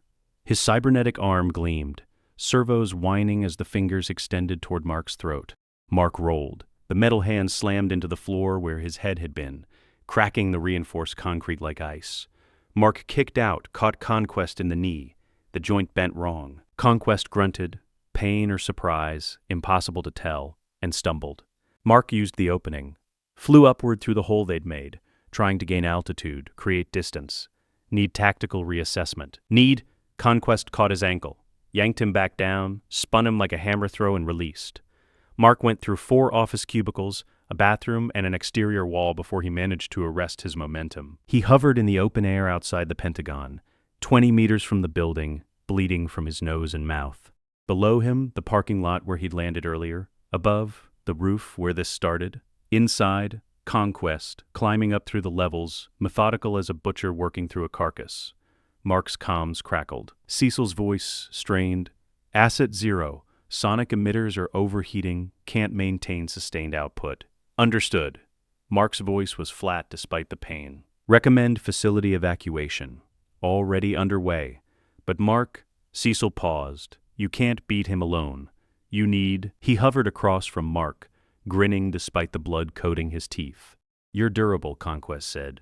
I'll give you that. Most half-breeds would be paste by now. Your human mother must have had strong genetics. My mother is irrelevant. Is she? Then why do your hands shake when I mention her? Conquest tilted his head, studying Mark like a specimen. Oh, this is delicious. They conditioned you. Tried to erase the human parts. But it's still there, isn't it? Buried deep. The angry little boy who watched his daddy kill his mommy. Emotional manipulation. Tactic recognized. Ineffective. Is it? Conquest moved closer. Not attacking, just drifting forward, conversational. Tell me weapon, because that's what you are, yes? A weapon? Tell me, does Cecil Stedman own you the way the Empire owned your father? Do you kill when he says kill? Stop when he says stop? Do you ever wonder what you could be if someone hadn't broken you first? Mark's tactical assessment. Conquest attempting psychological destabilization. seeking emotional response to create exploitable opening. Optimal counter-strategy is Nolan hit Conquest from above. The impact drove both of them down into the Pentagon's central courtyard. They cratered the decorative fountain, shattered the concrete plaza, sent a geyser of water 50 feet into the air. Nolan was on top, raining down punches. His knuckles broke against Conquest's face. Healed. Broke again. He wasn't fighting with technique, wasn't fighting smart, just fighting with everything he had, every ounce of Viltrumite strength channeled into pure, desperate violence. You don't punch, touch, punch, my son. Conquest caught Nolan's wrist mid-swing. Twisted, the bone snapped. Nolan screamed. Conquest headbutted him, grabbed him by the throat, lifted him up and threw him into the Pentagon's south wing. Nolan went through the wall, didn't come back out. Conquest stood up from the destroyed fountain, water streaming off his armor. Looked up at Mark, still hovering above. Your father is pathetic. 10 years of running and he comes back for this? For you? For sentiment? Conquest spat blood. The Empire was right to send me. Nolan was always weak, and weakness is contagious. Mark descended, landed 15 feet from Conquest. The courtyard was a war zone. Broken concrete, twisted metal, water everywhere. Emergency lights flashed from inside the building. Alarms screamed. You're stalling, Mark said. Conquest's eye widened fractionally. What? Probability assessment. A Viltrumite general does not waste time on psychological tactics during combat unless physical capabilities are compromised. You've sustained damage. The sonic weapons affected your equilibrium. You're fighting through it, which means you're not operating at full capacity. Conquest's smile faded. Clever. But it doesn't matter. Even at 70%, I'm more than enough for a half-breed child. 73%. Mark's HUD was running continuous biometric scans. Your breathing is elevated 0.4% above baseline. Your stance favors your left side by 2 degrees. Your cybernetic arm's response time is delayed by 40 milliseconds. You took damage from Nolan's initial assault, more than you're showing, and you're bleeding internally, Conquest countered. Your left lung is compromised. 3 ribs are still healing. You have maybe 10 minutes before blood loss becomes critical. He started walking forward. So, shall we see who breaks first? Mark didn't move. Ran probability matrices. Direct engagement, 8% success rate. Tactical withdrawal, unacceptable. Conquest would pursue civilian targets. Environmental advantages, none. Allied support, Nolan compromised, Cecil evacuated, Eve ordered to stay clear. Options narrowing, Conquest was 5 feet away when the pink energy blast hit him from the side. Not powerful enough to hurt him, but enough to stop his forward momentum. Enough to make him turn. Eve stood at the Pentagon's east entrance, hands glowing with molecular energy. Her residential clothes were torn. She was breathing hard. She looked terrified. She didn't run. Hey, ugly, she shouted. How about you pick on someone who can actually fight back?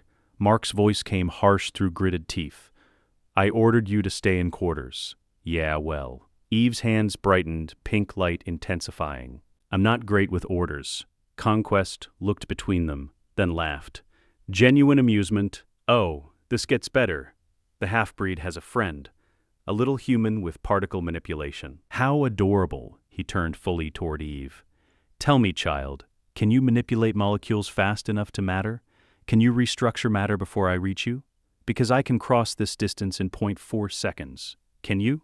Let's find out, Eve said. And the ground between her and Conquest suddenly wasn't ground anymore. The concrete transmuted into sand.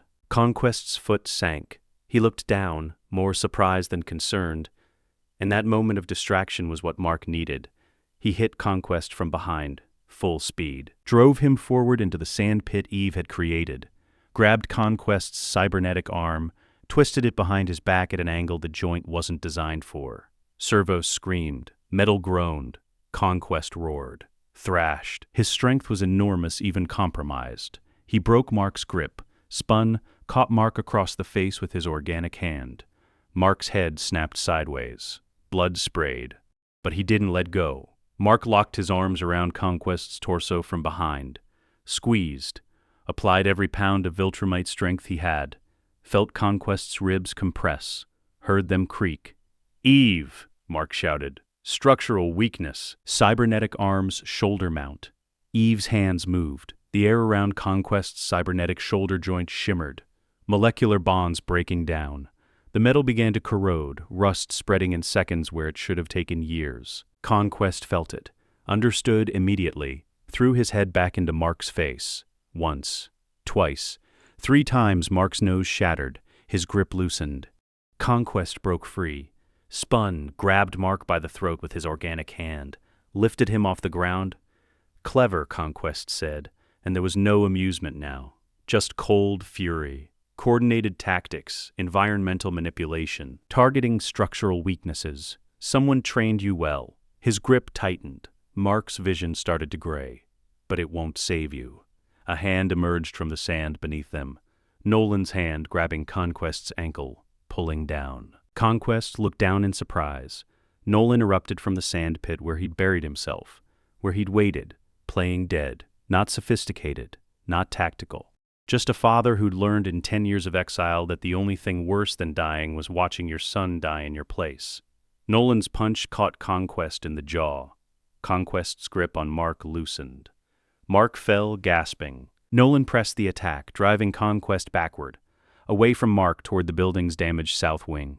"You want to fight?" Nolan's voice was ragged. "Fight me. Leave him alone." Touching, the deserter finds his spine. "But you're still weak, Nolan. Still playing human. Still pretending love is strength." "It is," Nolan said. "That's what you'll never understand. That's why you'll lose." Conquest's remaining eye narrowed. Will I? Conquest had been holding back, measuring them, learning their patterns. Now he stopped holding back. His fist went through Nolan's stomach, literally through. Out the other side, Nolan's eyes went wide. Blood poured from his mouth. Conquest withdrew his hand. Nolan collapsed. Mark was moving before Nolan hit the ground. Flying, not thinking, not assessing. Just reacting to the sight of his father's blood pooling in the sand, his father's body convulsing. His father dying. Something in Mark's conditioning cracked. Not broke, cracked, like ice over deep water. Fracture lines spreading. He hit Conquest with everything. No technique, no tactics, just violence, pure and desperate and utterly human. Conquest caught his fist, broke 2 of Mark's fingers, kneed him in the ribs, grabbed him by the head with both hands, organic and cybernetic, and drove him face first into the concrete. Once, twice, 3 times Mark's tactical display went dark, his sensors failed, his vision blurred.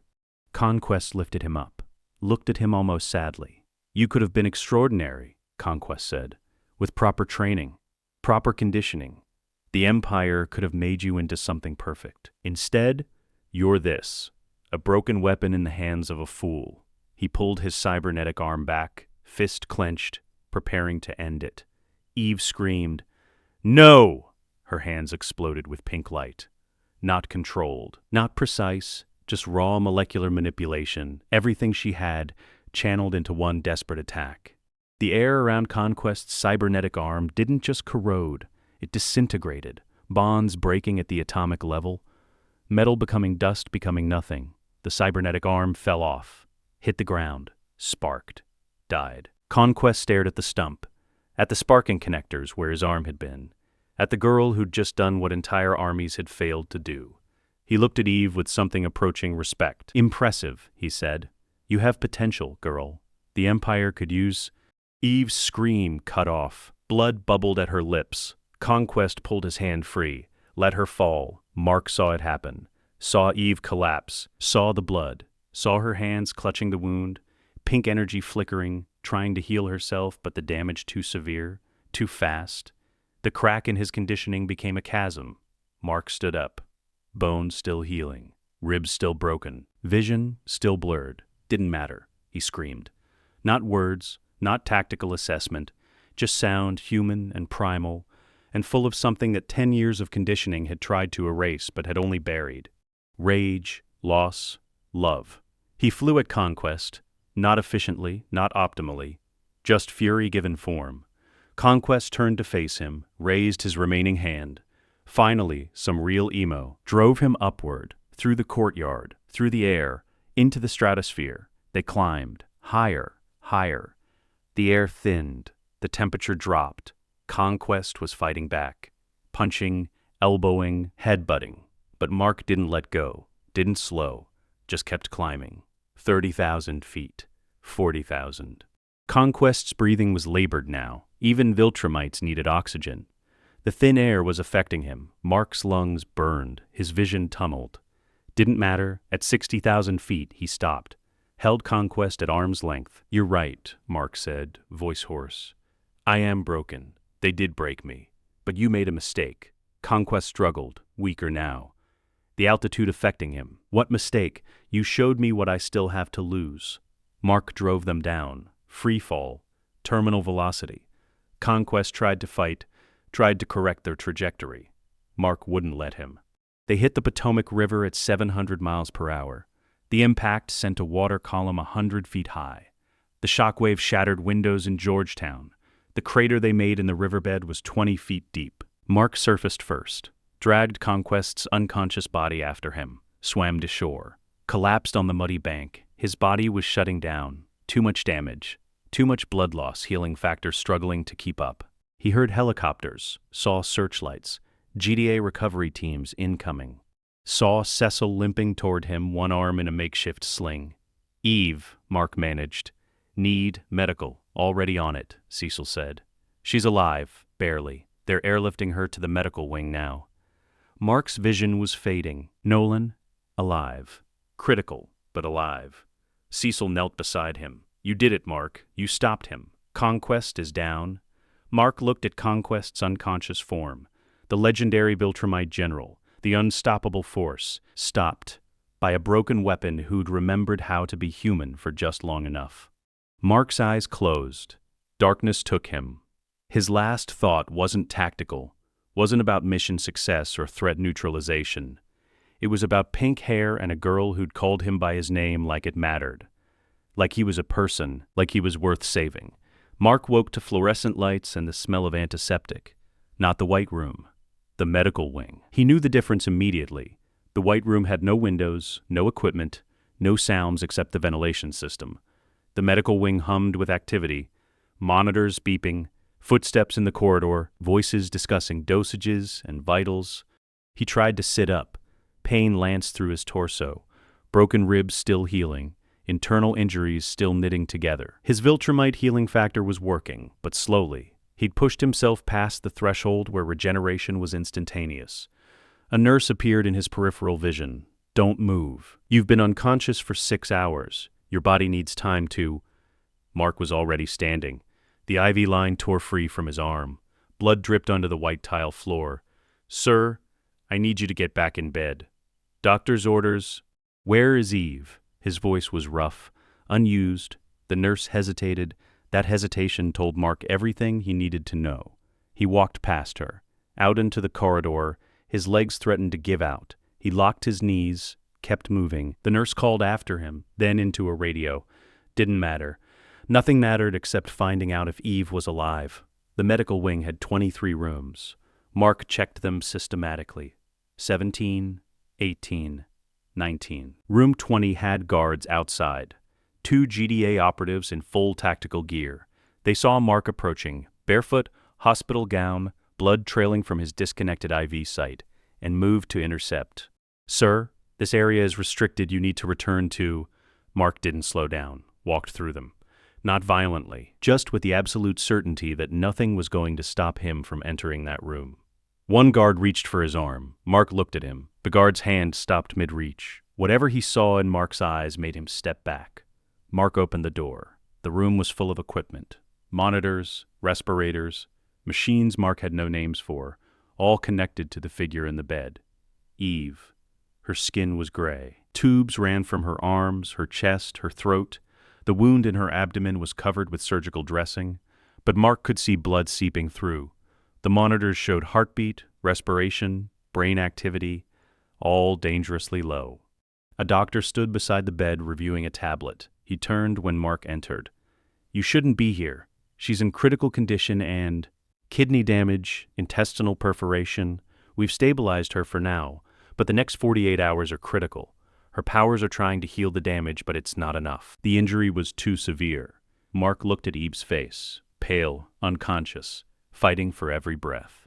He'd seen death before, had caused it, the Mahler twins. Others in missions Cecil had sent him on over the past 2 years. Death was data, threat eliminated, mission complete. This was different. This was the person who'd asked him his name, who'd said you're welcome when he'd thanked her, who'd disobeyed orders to help him fight conquest because she thought it was the right thing to do. What's being done? Mark asked. Everything we can. But Mark, the doctor paused. You need to prepare yourself. The probability of survival is less than 5%. Mark's hands clenched. Cecil has resources. Technology, there are options you're not considering. Without her powers at full strength, we can't. I'm not talking about conventional medicine. The doctor went quiet, looked at Mark carefully.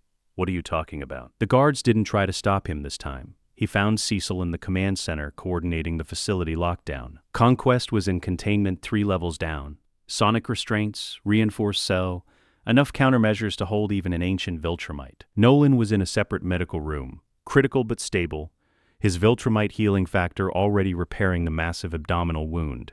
Cecil looked up when Mark entered, noted Mark's condition, hospital gown, beeling arm barely able to stand, and dismissed the 2 analysts at his station. You should be in bed, Cecil said. Eve is dying. The doctors are doing everything they can. Are they? Mark moved closer to the command station. Or are they waiting for her to die so you can use her in the reanimation protocol? That lack of reaction was confirmation enough.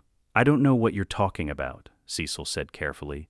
Sub-level 7, the laboratory, D.A. Sinclair's project, taking dead operatives and converting them into cybernetic weapons. Don't insult me by pretending it doesn't exist. How long have you known? 6 months.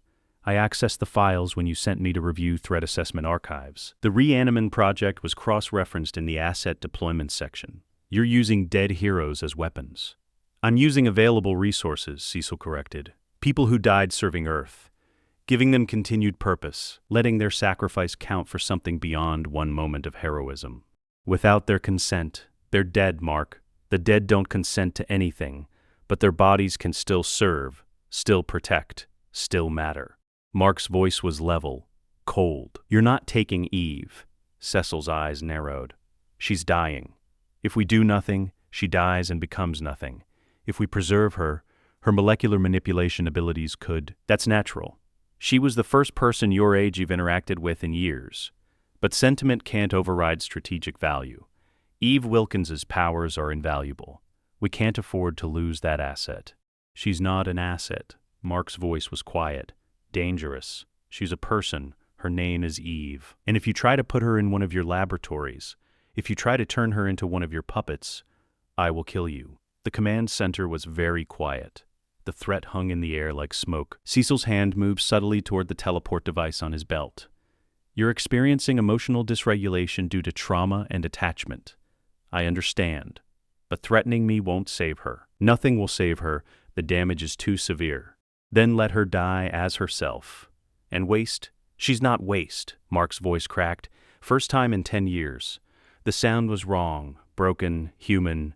She's not equipment. She's not a resource. He stopped, searched for words, found none adequate. She matters. Cecil looked at him with something that might have been sympathy or might have been calculation. With Cecil, the distinction was academic. I made you what you are, Cecil said quietly. I took a traumatized child and gave him purpose, direction, power. I don't regret that. Earth needed you, still needs you. But Mark, you're not thinking clearly. You're letting emotion override tactical assessment. That's dangerous. Is it? Mark looked at Cecil directly. Because emotion made me fight conquest when tactical assessment said I'd lose. Emotion made me keep fighting when I should have retreated. Emotion is the only reason any of us survived. Emotion is also what got Eve hurt.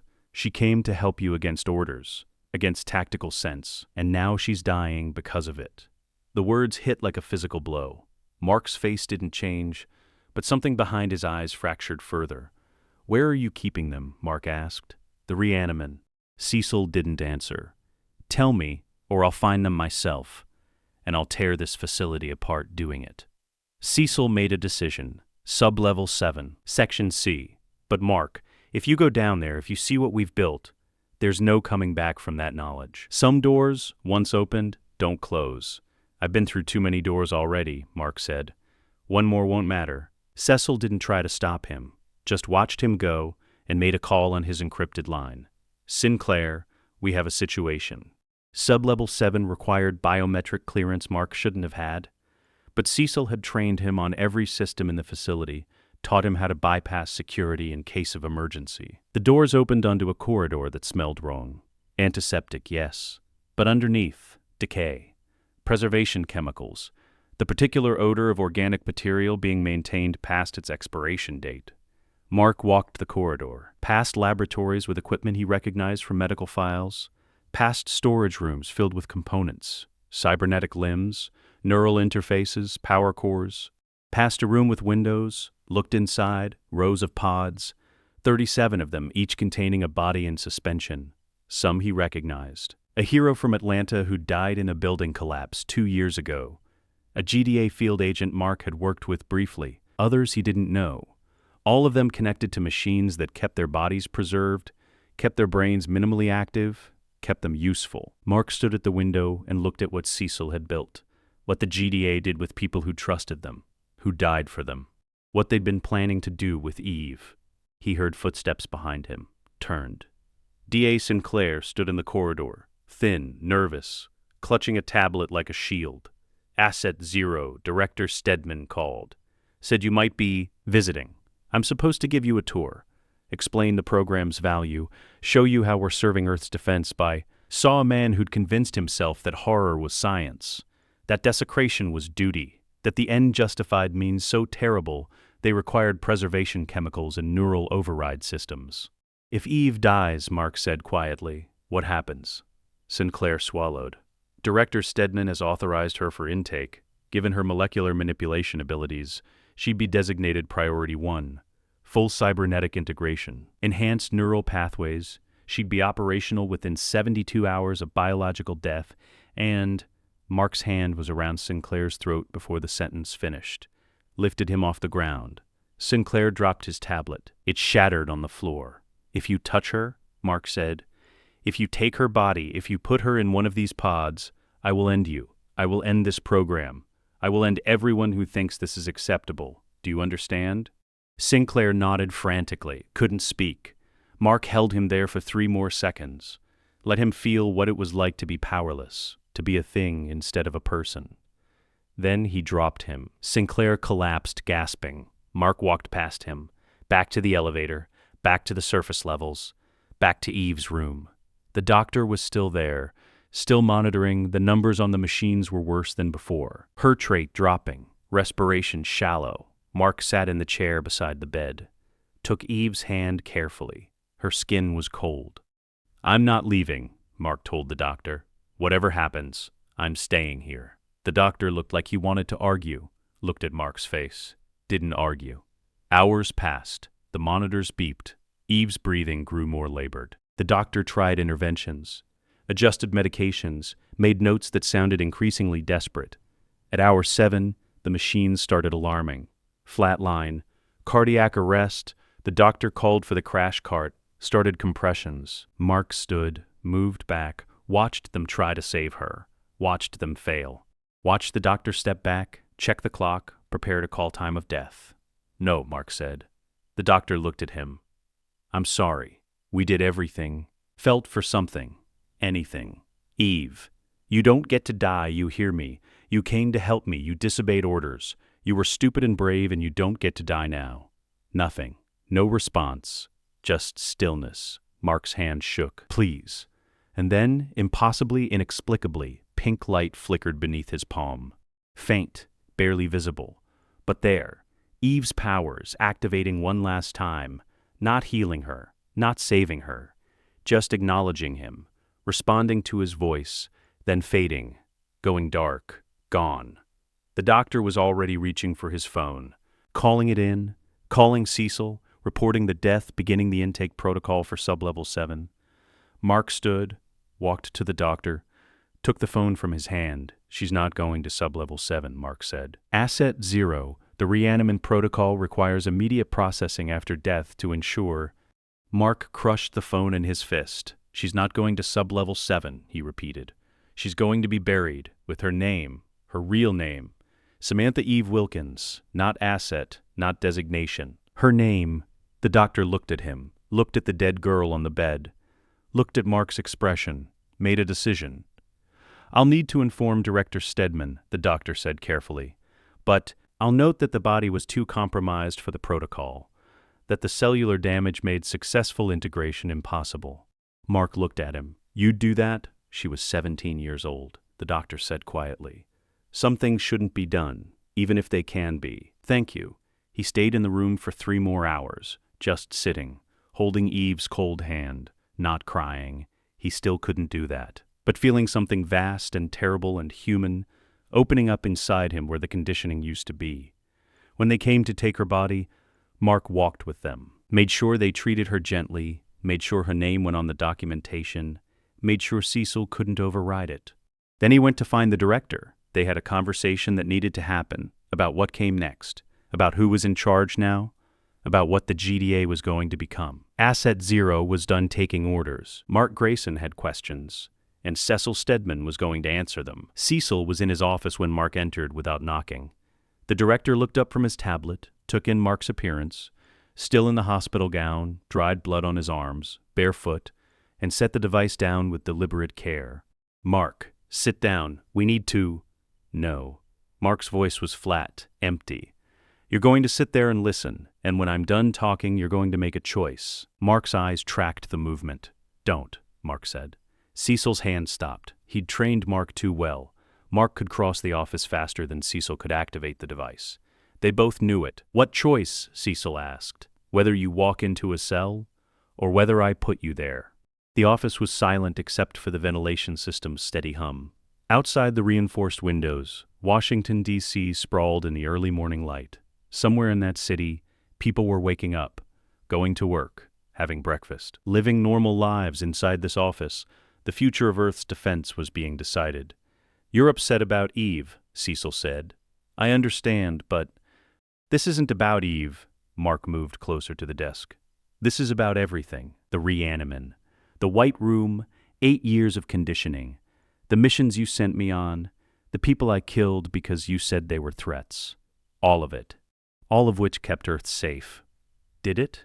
Mark's hands rested on the desk's edge. "Or did it just make you feel powerful? Make you feel like you were doing something that mattered?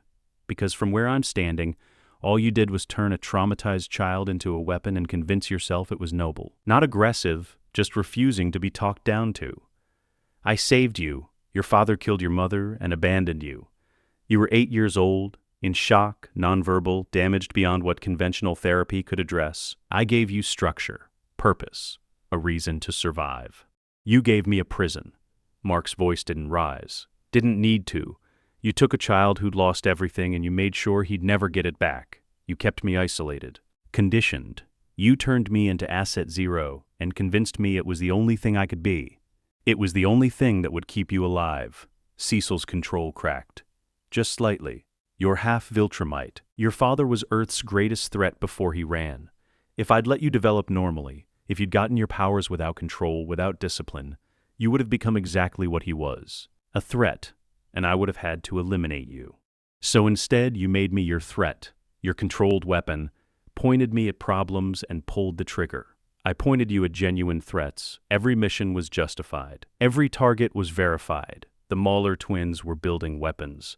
The others, and I killed them because you told me to. Because you'd spent 8 years making sure I wouldn't question, wouldn't hesitate, wouldn't feel."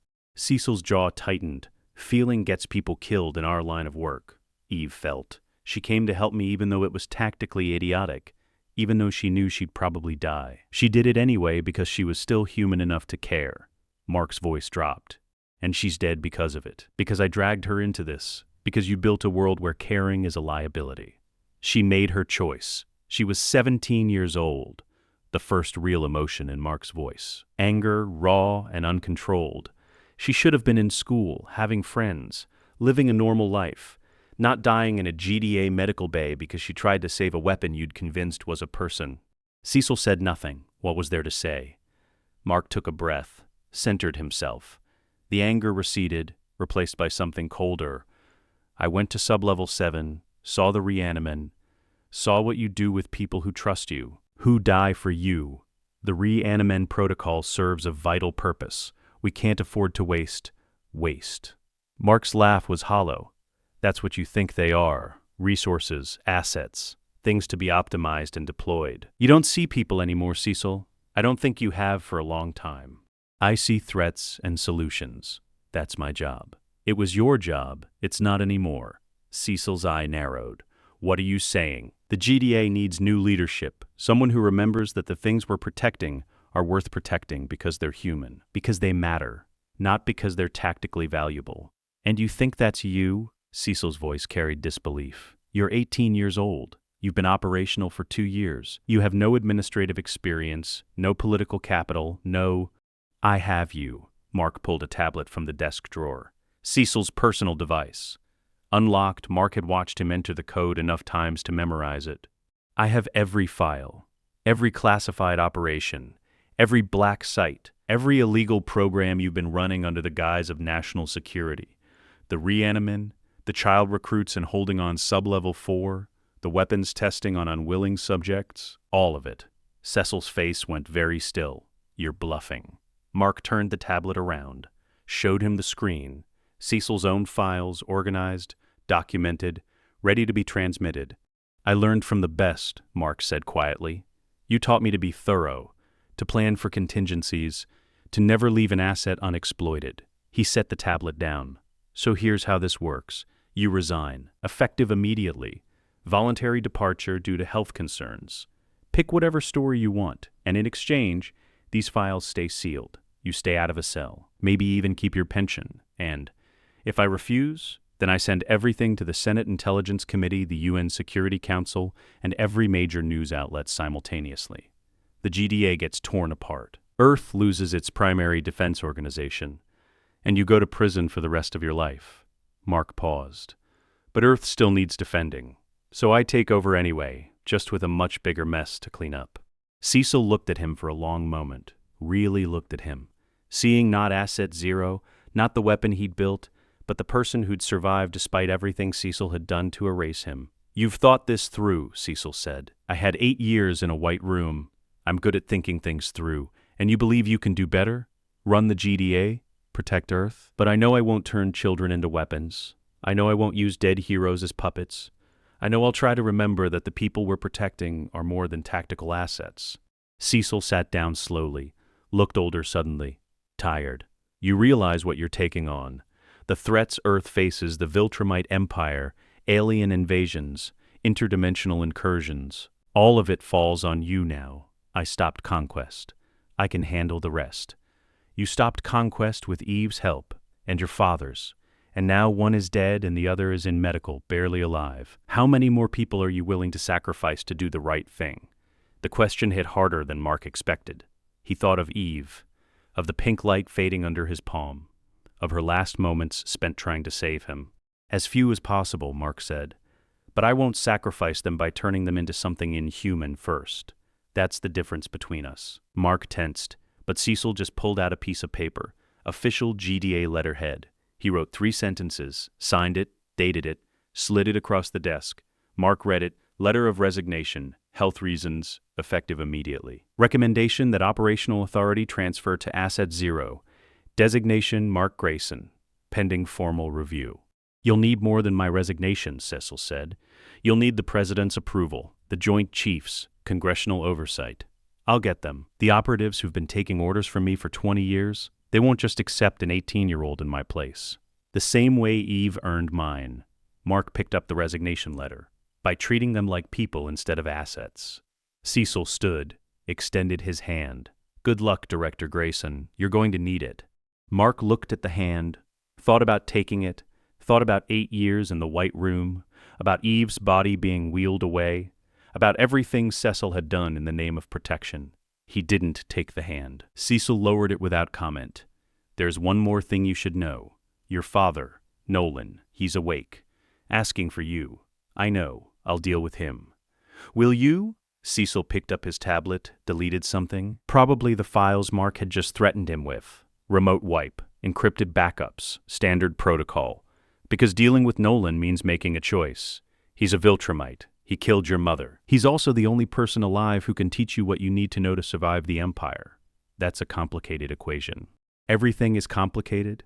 I'm starting to understand that's the point. Cecil walked to the door. Stopped. Mark, what you said about me not seeing people anymore, you might be right. I've been doing this for 30 years. Maybe I forgot why I started.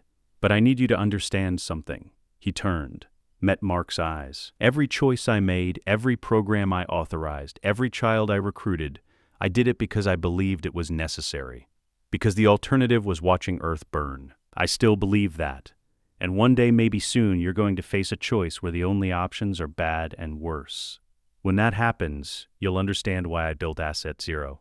Maybe, Mark said, but I'll still try to find a better option first.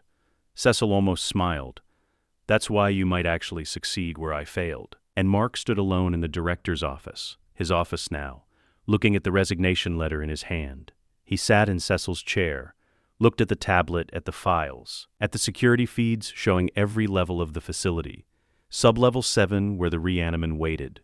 Sublevel 9, where the White Room still existed. The medical wing, where Eve's body was being prepared for burial. The containment level, where Conquest was imprisoned. The other medical room, where Nolan was recovering. So many problems, so many decisions. Mark made his first call as director. This is Grayson. I need you to assemble the senior staff. Conference room, 1 hour. He paused. And get me Dr. Sinclair. We need to talk about shutting down a program. Mark stood in sub-level 7 with Sinclair, 2 technicians, and a legal advisor while they went through the shutdown procedures. Disconnecting the pods, allowing the bodies to finally rest, preserving tissue samples for legitimate medical research, not weaponization, just 37 people who died protecting Earth. 37 people who deserved better than being turned into puppets. The last pod powered down at 10:15. Sinclair looked relieved. He'd expected Mark to execute him, not just fire him and revoke his security clearance. What will you do now? Mark asked him. Find other work, I suppose. Maybe teaching, legitimate research. Something that doesn't, he trailed off, doesn't require you to forget people are people. Mark nodded. Good luck. Sinclair left. The lab emptied. Mark stood alone among the silent pods and thought about Eve, about how close she'd come to being Pod 38. He made his second call as director. This is Grayson. I need all files on child operatives in holding. Sub-level 4. I want psychological evaluations, family contacts if available, and a plan for safe reintegration within 72 hours. Sir, some of those children are classified as too dangerous for. Then we help them become less dangerous. We don't lock them in rooms and turn them into weapons. Get me the files. Yes, Director. Nolan was awake when Mark entered the medical room. The wound in his abdomen was healing. Viltrumite regeneration, slower than it should be but still functional. Nolan looked pale, weak, older than Mark remembered from 10 years ago. He looked up when Mark entered. His eyes went wet immediately. Mark. God, Mark, I'm so... Don't. Mark's voice was flat. Don't apologize. Don't explain. I'm not here for that. Nolan's mouth closed. He nodded. Mark pulled a chair over, sat. I need information about the Viltrumite Empire, about Conquest, about what's coming next. You're not here to... Nolan searched for words. To talk about what happened, about your mother, about me leaving. I've had 10 years to think about that. Thinking didn't change anything. You killed her. You ran. Cecil took me and made me into what I am. Those are facts. They don't need discussion. Mark, I never meant... I know. Mark's voice softened fractionally. I know you didn't mean to kill her. I know you left because you couldn't face what you'd done. I know you came back to warn us about Conquest. I know all of it. But none of it changes the outcome. She's still dead. I'm still damaged. And we still have to deal with what comes next. Nolan looked at his son and saw a stranger. A cold, efficient stranger who spoke in tactical assessments and mission parameters. And underneath that, barely visible, a traumatized child who'd learned that feeling was dangerous. What do you need to know? Nolan asked quietly. Everything.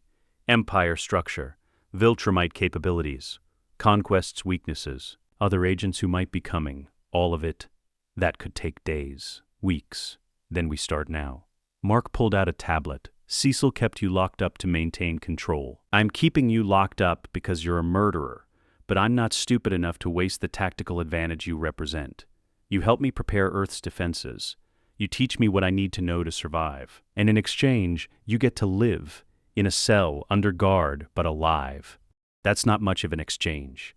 It's more than you deserve. Mark's voice was flat, but it's what's practical. And right now, practical is all I can manage. Okay, where do we start? Conquest, he's contained but not neutralized. What do I do with him? You can't kill him. Viltrumites are too durable. You'd need planetary-level force to ensure complete. I know I can't kill him. I'm asking what I do with him, Nolan thought. Keep him in sonic containment, indefinitely. He's too dangerous to release, too valuable to terminate. He has information about the Empire, about their plans. Eventually, you might need to negotiate with him. I don't negotiate with people who put their fists through 17-year-olds. Then you keep him locked up forever. But Mark, pragmatism isn't betrayal. Using assets doesn't make you Cecil. Mark looked at his father. That's the problem.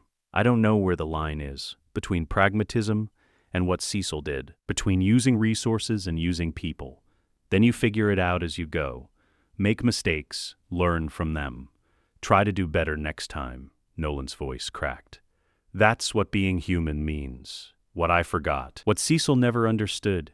You're not supposed to have all the answers. You're just supposed to keep trying. Mark was quiet for a moment. Then he stood. I'll come back tomorrow. We'll start with Empire force projection capabilities. Threat assessment for likely incursion scenarios. Mark. Nolan's voice stopped him at the door. I'm proud of you. I know I have no right to be. I know I gave up that right 10 years ago. But I am. You survived what I did to you. What Cecil did to you.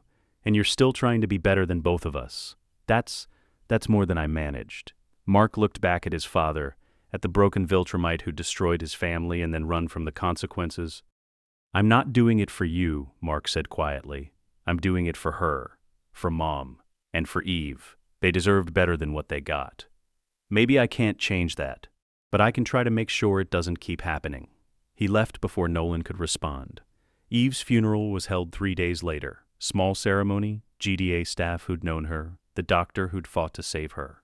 Mark. No family. Eve's parents had given her up when her powers manifested, citing safety concerns. She'd been a ward of the state when the GDA recruited her. Just another orphan turned into a weapon. Mark stood by the grave and listened to the chaplain say words that meant nothing. Looked at the headstone. Samantha Eve Wilkins, 2008 to 2026. Not asset, not a designation number. Her name. When everyone else had left, Mark stayed, sat by the grave. Tried to find words. I don't know if you can hear this, he said finally. Probably not, but I'm saying it anyway. The cemetery was quiet, just wind through grass. You asked me what my name was, first time we met.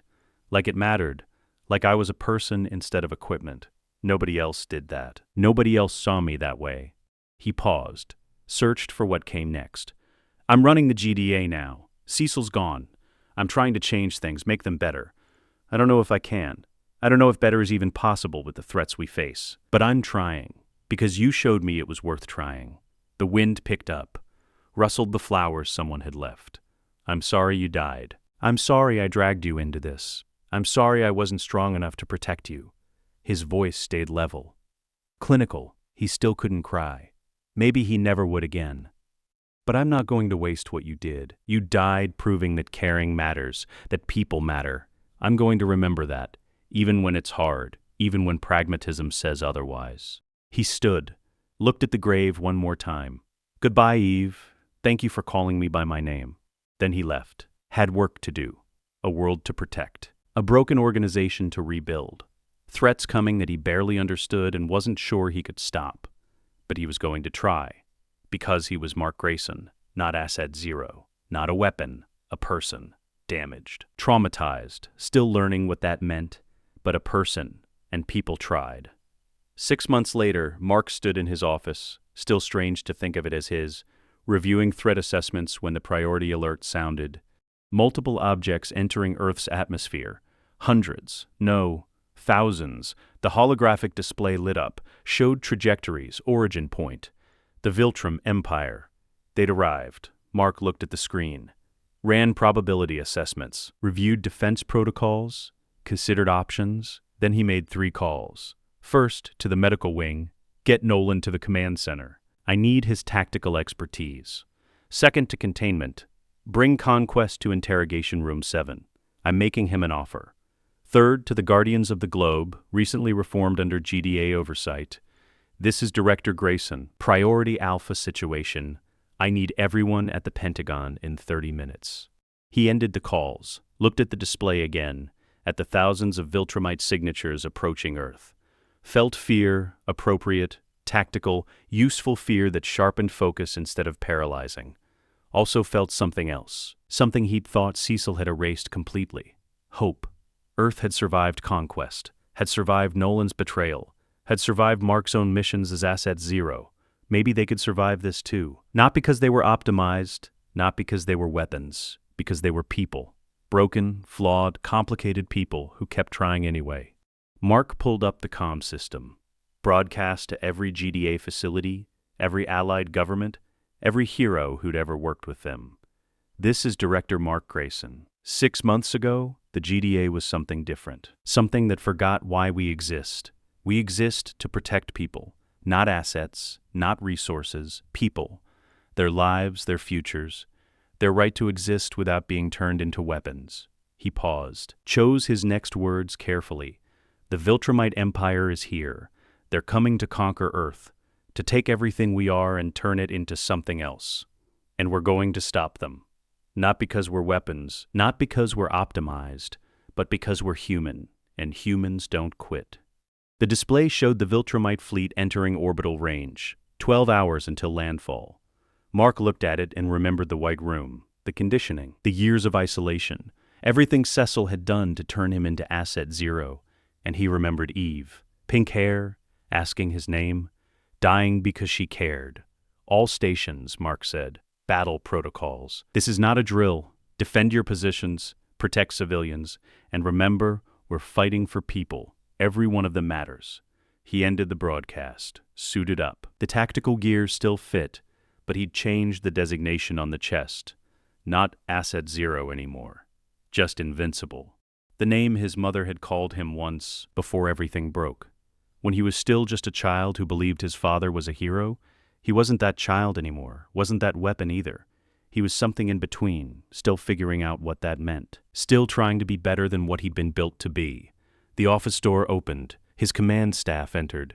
Human, flawed, trusted. Let's get to work, Mark said. And Earth prepared for war. Not perfectly, not optimally, but human. Which meant they had a chance. Let us know what you'd like to see next. The end.